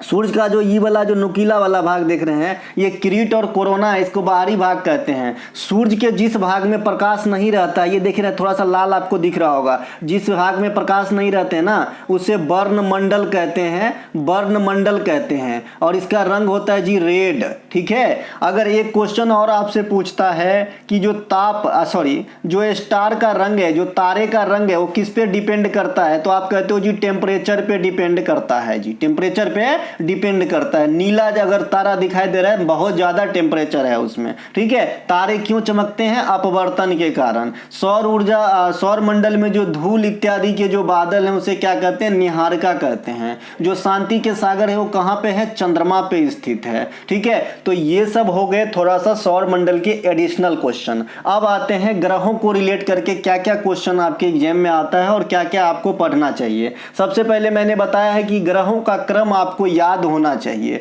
याद होना कोई तीर मारने जैसी काम नहीं है, 1 सेकंड में याद होता है। कैसे, आइए बताता हूं। देखिए जो सौर मंडल है उसका मुखिया मैंने अभी कहा था कि सूरज होता है, ठीक है भाई। और सूरज के सबसे नजदीक कौन है? बुध है। बुध है सबसे छोटा बेटा, है ना। पूरे 8 ग्रहों में सबसे छोटा ग्रह कौन सा है? बुध है। तो छोटा बेटा पापा मम्मी के प्यारा, तो बाप के पास बैठे हैं, मतलब सूरज के पास बैठे हैं। अब हमने कहा था कि पृथ्वी को आपको 3 नंबर पे याद रखना है। कितने नंबर पे याद रखना है जी? पृथ्वी को 3 नंबर पे आपको अर्थ याद रखना है। और आपने एक कहावत सुना होगा कि अर्थ का बहन है वीनस, तो वीनस अपने बहन के पास बैठा रहेगा। और 1 नंबर पे छोटा बेटा है आपका कौन सा? मरकरी, यानी बुध बैठा है। अब दिन का क्रम पढ़ देना है, तो संडे पढ़ेंगे हम जनरली, तो संडे ग्रह होता ही नहीं है, मंडे भी नहीं होता है, ट्यूसडे ग्रह होता है, तो हमने यहाँ पे ट्यूसडे को बैठा दिया, ठीक है।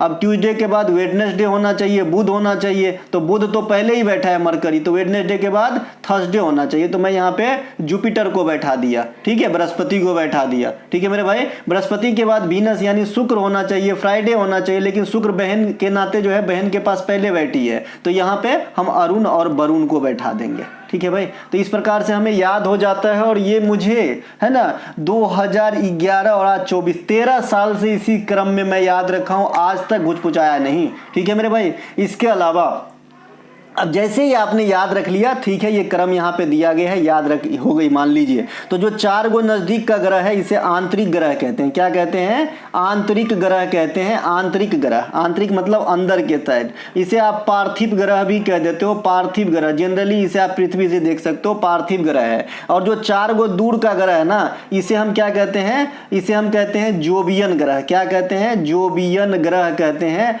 यह बाह्य ग्रह कहते हैं, बाह्य या बाहरी ग्रह या बाह्य ग्रह जो कहिए, है ना। इसके अलावा यहां से और भी क्लू है, जो 4 गो इंटरनल ग्रह है इसकी सतह लगभग ठोस होता है, और जो 4 गो दूर की ग्रह है ये सब कम ठोस है, यानी इसका घनत्व कम है, ये गैसीय पिंड के रूप में पाया जाता है। अब आते हैं ग्रह के उपनाम में। देखिए मरकरी को सबसे छोटू ग्रह कहते हैं, मरकरी को, है ना। और सबसे जो है आपका 2 गो एहन ग्रह है जिसके पास कोई उपग्रह नहीं है, तो मरकरी और वीनस, इन दोनों के पास नो सैटेलाइट, कोई उपग्रह नहीं है, ठीक है। इसके अलावा सबसे कम दिन में चक्कर लगा लेता है सूरज का कौन? मरकरी। तो उसी हिसाब से याद रखेंगे, जो सबसे दूर में होगा वो सबसे लेट चक्कर लगाएगा सूरज का। एग्जाम्पल दिया था, स्कूल है, ये राम का घर है, ये मेरा घर है, मेरा मतलब मैं मनोज का घर है, ठीक है। तो इनका मान लीजिए कि हमारी दोनों की चाल लगभग सेम है, तो ये पहले स्कूल पहुंचेगा कि पहले मैं, तो पहले ये पहुंच जाएगा। तो उसी प्रकार से जो दूर में है वो दूर से देरी से चक्कर लगाता है। लेकिन जो अपने एक्सिस पे चक्कर लगाने का काम है, अपने एक्सिस पे रोटेट होने का काम है, ये थोड़ा सा डिफरेंट है। अपने एक्सिस पे सबसे पहले चक्कर लगा लेता है जुपिटर, है ना, और सबसे लेट चक्कर लगाता है वीनस अपने एक्सिस पे, ठीक है मेरे भाई। तो ये दोनों ध्यान रखेंगे। शनि ग्रह के बारे में, इनके जो है बलय होता है, देखिए इनके जो है एक ऐसा आपने बॉल जैसा सिया रहता है ना, क्रिकेट में ऐसा सुइया धागा से सिया रहता है, वैसे ही दिख रहा है ना, रिंग के जैसा, सेटर्न में है और किसी में नहीं है, ठीक है भाई। शनि का एक ग्रह है टिटान, है ना, इसे भी ध्यान रखेंगे। मंगल के 2 ग्रह होता है डिमोस और फोबोस, है ना, जिसमें वो सबसे छोटू भी है। और सौर मंडल में सबसे बड़ा जो उपग्रह है वो जुपिटर के हैं सियानामीड नाम है इसका, ठीक है, इतना ध्यान रखना है। इसके अलावा लाल कलर पीला में जाएंगे तो लाल ग्रह मंगल को, हरा ग्रह अरुण को, पीला ग्रह शुक्र को, चमकीला ग्रह शुक्र को, मॉर्निंग स्टार शुक्र को, इवनिंग स्टार शुक्र को, पृथ्वी का बहन शुक्र को, जुड़वा बहन शुक्र को, है ना, लूसीफर ग्रह शुक्र को, ये सब ध्यान रखेंगे भाई। चलते हैं आगे, है ना। और नीला ग्रह पृथ्वी को, जल की उपस्थिति के कारण। ब्रह्मांड खत्म हो गया, इतना पढ़ लेंगे तो ऑप्शनों छांट के काम चल जाएगा। एगो कर है प्रार्थना समाज की स्थापना किस शहर में, तो बंबई में। अब प्रार्थना समाज का कब, 1867 में। कब किए थे, कौन किए थे, गोविंद रानाडे और आत्माराम पांडुरंग। मैंने क्या बताया था कि भाई गोविंद रानाडे साहब जो है विधवा पुनर्विवाह संघ की स्थापना भी 1861 में किए थे, लेकिन विधवा पुनर्विवाह अधिनियम जो है ये 1856 में आए थे, ईश्वर चंद्र विद्यासागर। तो ये दोनों चीज अलग अलग है, आपकी एग्जाम में अलग अलग दर्शन देंगे प्रभु। इसके अलावा ब्रह्म समाज की स्थापना 28 में कोलकाता में हुआ था, राजा राम मोहन राय ने किए थे। और राजा राम मोहन राय का किताब बता ही दिए, संवाद कौमुदी, आत्मीय सभा भी इन्हीं से जुड़े हुए रहे थे। आर्य समाज की स्थापना 1875 बंबई में हुआ था, दयानंद सरस्वती के द्वारा हुआ था। आर्य समाज ने वेदों की ओर लौटो का नारा दिया था। आर्य समाज ने सत्यार्थ प्रकाश नामक किताब लिखे थे, जो डीएवी स्कूल है ना, तो यहीं से है। इनके अलावा वेद समाज की स्थापना जो है शिव नारायण अग्निहोत्री लाहौर में किए थे, 1887 में किए थे। इनके अलावा जो है आपका ज्योतिबा फुले सत्यशोधक समाज की स्थापना 1873 में किए थे, बंबई में किए थे। और इन्होंने गुलामगिरी नामक मराठी भाषा की जो है पुस्तक लिखे थे। इनकी पत्नी सावित्रीबाई फुले बालिकाओं के लिए स्कूल खुलवाई थी, जो प्रथम महिला टीचर भी इंडिया में। कर्नाटक राज्य का राज्यपाल कौन है, अब देखिए राज्यपाल की सीट में पहले ही दे दिया हूं, पहले दिन दे दिया हूं। यहां से हर दिन एक क्वेश्चन आ रहा है, 2 नंबर फ्री में लेके जा रहा है, ठीक है। तो ये देखिए कर्नाटक राज्य कहां पे है, कर्नाटक में। ऐसा तो नहीं कि कर्नाटक दिया ही नहीं, कर्नाटक कैसे नहीं देंगे भाई, ये देखिए कर्नाटक इधर है। से आपका जो थावरचंद गहलोत साहब है, बहुत दिन से है। इनके अलावा बास्केटबॉल पॉइंट में सिस्टम से सही गलत चुनना था। देखिए बास्केटबॉल पॉइंट में अब जो बुद्धिजीवी बच्चे हैं वो बोलेंगे कि सर ये तो आप नहीं बताए होंगे पक्का, कभी खोल के देखो, मैंने ये भी बताया है कि एक दायरा रहता है। अगर आपने यहाँ से थ्रो कर दिया तो 1 पॉइंट मिलेगा, अगर इस लाइन से बाहर से थ्रो कर दिया तो 2 गो मिलेगा, अगर तीनों लाइन के बाहर से कर दिया तो 3 गो मिलेगा। तो ये सब बताए हैं प्रभु जी, सब बताए हैं, है ना। चलिए फिर से समझा देते हैं, है ना। बास्केटबॉल पॉइंट सिस्टम में सबसे पहले बास्केटबॉल में 5 गो खिलाड़ी होता है, फ्री थ्रो में 1 अंक मिलता है, गोल करने पर 2 या 3 अंक मिल सकते हैं, कभी कभी 4 अंक भी मिलता है, और डिपेंड करता है कि गोल आप कहां से किए हो, ठीक है। आपने कोई मिल गया होगा पिक्चर, शायद देखे होंगे इसी प्रकार का, है ना। इनके अलावा हाँ कोई मिल गया ही पिक्चर है वो, पता नहीं, हाँ अभी याद नहीं आ रहा है, वही है सर, है ना, धूप वाला। इसके अलावा जो मैक्सिमम पॉइंट है एक गोल में वो 4 हो सकता है। कैसे हो सकता है, देखिए गोल में जनरली 2 अंक मिलता है, लेकिन एक ऐसी लाइन होती है कि भाई आप यहीं से फेंक दोगे ना तो 3 गो अंक मिलेगा। और उस फेंकने के दौरान शूटिंग के दौरान अगर कोई फॉल कर देता है तो 1 अंक अतिरिक्त मिल देगा, 4 अंक मिल जाएगा आपको बास्केटबॉल में। समझ में आया। बास्केटबॉल में 1 अंक भी होता है, 2 अंक भी होता है, 3 अंक भी होता है, 4 अंक भी होता है। मतलब एक पकड़ में 1 भी मिल सकता है, एक थ्रो में 2 भी मिल सकता है सिंपल गोल में। अगर लाइन से बाहर फेंक दिया तो 3 अंक मिलेगा, और गोल करते समय अगर फॉल कर दिए, है ना, शूटिंग के दौरान, तो भाई 4 अंक में मिलेगा। तो यहीं से क्वेश्चन आता है पॉइंट सिस्टम से, आज तक मैंने यही देखा है। इसके अलावा जो बैडमिंटन खेल है यहां से क्वेश्चन पूछा जाता है, 21 अंक के लिए खेल होता है, जिसको पहले 21 अंक होगा वो जीत जाता है, ठीक है। चलते हैं आगे। इनके अलावा छौ नृत्य पूछा है, लल्लू सा क्वेश्चन। तो ये झारखंड, पश्चिम बंगाल, उड़ीसा में होता है। सरायकेला का छौ, पुरुलिया का छौ, मयूरभंज का छौ। सरायकेला झारखंड, पुरुलिया पश्चिम बंगाल, मयूरभंज जो है आपका उड़ीसा में। तीनों छौ में एक डिफरेंस क्या है, तो जो मयूरभंज वाला छौ होता है उसमें मुखौटा का इस्तेमाल नहीं होता है। भारत का यह अर्ध शास्त्रीय नृत्य है, और शास्त्रीय नृत्य कितनी है, 8। और सबसे लेटेस्ट शास्त्रीय नृत्य कौन सा है, सत्रिया, जिसको कब दर्जा दिया गया था, 2000 में। और सबसे लेटेस्ट शास्त्रीय भाषा कौन सा है, ओडिसी, जिसको कब दर्जा दिया गया था, 2014 ईस्वी में। सबसे बात ध्यान रखते रहो रे, 2000 देखिए सबसे पहले तमिल को दर्जा दिया गया था 2004 में आपका शास्त्रीय भाषा में। तो ये बात भी ध्यान रखेंगे, पूछा जाता है। आज एगो भाषा पूछा गया था त्रिपुरा का, इससे पहले वाले शिफ्ट में कोक बरोक बताए थे, है ना। गालो भाषा अरुणाचल प्रदेश में बोला जाता है ना। इसके अलावा जो अपना पड़ोसी देश है जितना भी, उस सब का भाषा बता दिए। जैसे आप अफगानिस्तान जाओगे तो वहाँ कौन सा भाषा बोलेगा लोग, दारी या पास्ती बोलेगा। श्रीलंका जाएंगे तो सिलोन सिंगली बोलेंगे, या तमिल भी बोल सकते हैं। इसके अलावा आप चाइना में जाओगे तो मंदारिन बोलेगा, यानी चाइनीज बोलेगा। इसके अलावा नेपाल में जाओगे तो नेपाली बोलेगा, रामरोच हो। इसके अलावा आप जैसे मान लीजिए कि आप चले गए मालदीव, तो वहाँ कौन सा भाषा बोलेंगे लोग, दिवेही बोलेंगे, है ना। इसके अलावा अगर भूटान चले गए तो जोंगखा बोलेंगे। तो इस प्रकार ध्यान रखेंगे। जोगई और चोलम पूछा है, मणिपुरी से संबंधित है। मणिपुरी शास्त्रीय नृत्य मणिपुर का है, राधा कृष्ण के प्रेम प्रसंग को दर्शाते हैं। इनके कलाकार में मैंने आपको बता दिया था क्या सरनेम होता है, तो एक तो झावेरी बहन होता है और सिंह सरनेम होता है। सिंह सरनेम होता है, झावेरी बहन होता है। इनके अलावा आपको कैसे याद रखना है, मान लो ये दोनों से नहीं पकड़ाया तो क्या करोगे, चारू माथुर, है ना, चारू माथुर, चारू माथुर, अमुबी देवी, अमुबी देवी है ना, अखम लक्ष्मी देवी, अखम लक्ष्मी देवी। इसके अलावा भी और आएंगे इसमें, तो बिंबावती देवी, बिंबावती देवी, कलावती देवी, कलावती देवी। तो इनको ध्यान रखना, ये मणिपुरी से संबंधित है। इनके अलावा भामाकल्पम जो है, ये आपका भामाकल्पम कुचिपुड़ी से संबंधित है, और यक्षगान भी कुचिपुड़ी से संबंधित है। यक्षगान कर्नाटक के, हालांकि कुचिपुड़ी आंध्र प्रदेश का है, ठीक है। और भामाकल्पम एक नाटिका है जो भगवान कृष्ण के पत्नी सत्यभामा पे फिल्माया गया, मतलब दर्शाया गया है। एशियाई कुश्ती चैंपियनशिप 2024 कहाँ हुआ था? जय श्री कृष्ण।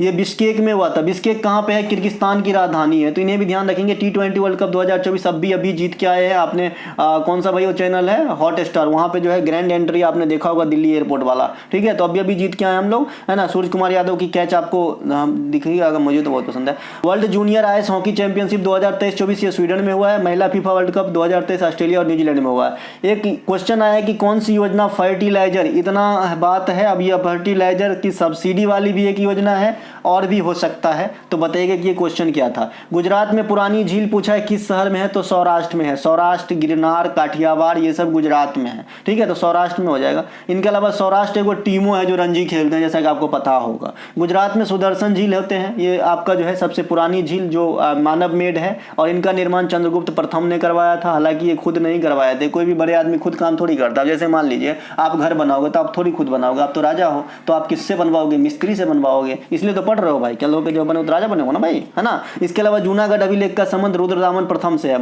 मिस्त्री भैया माफ करना, मैं सिर्फ जो है थोड़ा सा बच्चे को मन बहलाने के लिए बोल दिया, बाद में कि आप पूजनीय है ना, आप घर बना के देते हैं भाई। इसके अलावा प्रयाग प्रशस्ति कवि हरिसेन ने लिखा था, है ना। इलाहाबाद स्तंभ लेख से जो है जानकारी प्राप्त होती है समुद्रगुप्त के प्रयाग प्रशस्ति के बारे में, है ना। भारत, समुद्रगुप्त को जो है भारत का नेपोलियन कहते हैं, ध्यान रखिएगा, एक आध दिन में मिल जाएगा आपको। भारत की सबसे पुरानी मस्जिद चेरामन जुमा मस्जिद केरल में है। भारत की सबसे पुरानी चर्च सेंट थॉमस चर्च, ये भी केरल में है। मोहन बगान फुटबॉल क्लब इंडिया की सबसे पुरानी फुटबॉल क्लब है, कोलकाता में, है ना। इनको ध्यान रखेंगे। भाग 4 में क्या है? मौलिक कर्तव्य है। स्वर्ण समिति पे 8 प्रकार के सुझाए थे, 10 प्रकार के ऐड हुए, और 2002 में 11वां मौलिक कर्तव्य आ गया। तो वर्तमान में 11 है। इसे भाग 4 के में आर्टिकल 51 के में रखा गया है। और ये जो नीचे वाली सीट आप देख रहे हैं, ये आप कई बार हमसे पढ़े हैं, है ना। क्योंकि ये मैंने अलग से टॉपिक बैच में भी जो 60 पेज का आपको हैंडबुक टाइप का अलग से मिलेगा कि भाई एग्जाम हॉल पे भी उल्टा लो, उसमें भी ये मिलेगा। क्योंकि मुझे पता है कि कहाँ से जो कॉमन क्वेश्चन है वो आना है एग्जाम में। काका हाथी रसी से एक क्वेश्चन आया है, काका हाथी रसी, है ना। ये देखिए कवि है, इतना तो पता है। अब इससे क्या क्वेश्चन आया है ये मैं नहीं बता सकता। काका हाथी रसी से क्या क्वेश्चन आया है? विष्णु भातखंडे साहब से क्वेश्चन आया है। विष्णु भातखंडे साहब जो है गायक हैं हिंदुस्तानी शास्त्रीय संगीत के, जैसे विष्णु दिगंबर पुलस्कर साहब हैं, ठीक है। तो ये थे आज के थर्ड शिफ्ट के एनालिसिस। अच्छा लगे तो लाइक कीजिएगा। हम कंबाइंड शिफ्ट के साथ फिर मिलेंगे। आज मेरा रेस्ट था इसीलिए करा दिया, क्योंकि टाइम नहीं मिलता, नहीं करा पाता, आज मैं करा दिया। मिलेंगे अगले वीडियो में। जय हिंद दोस्तों।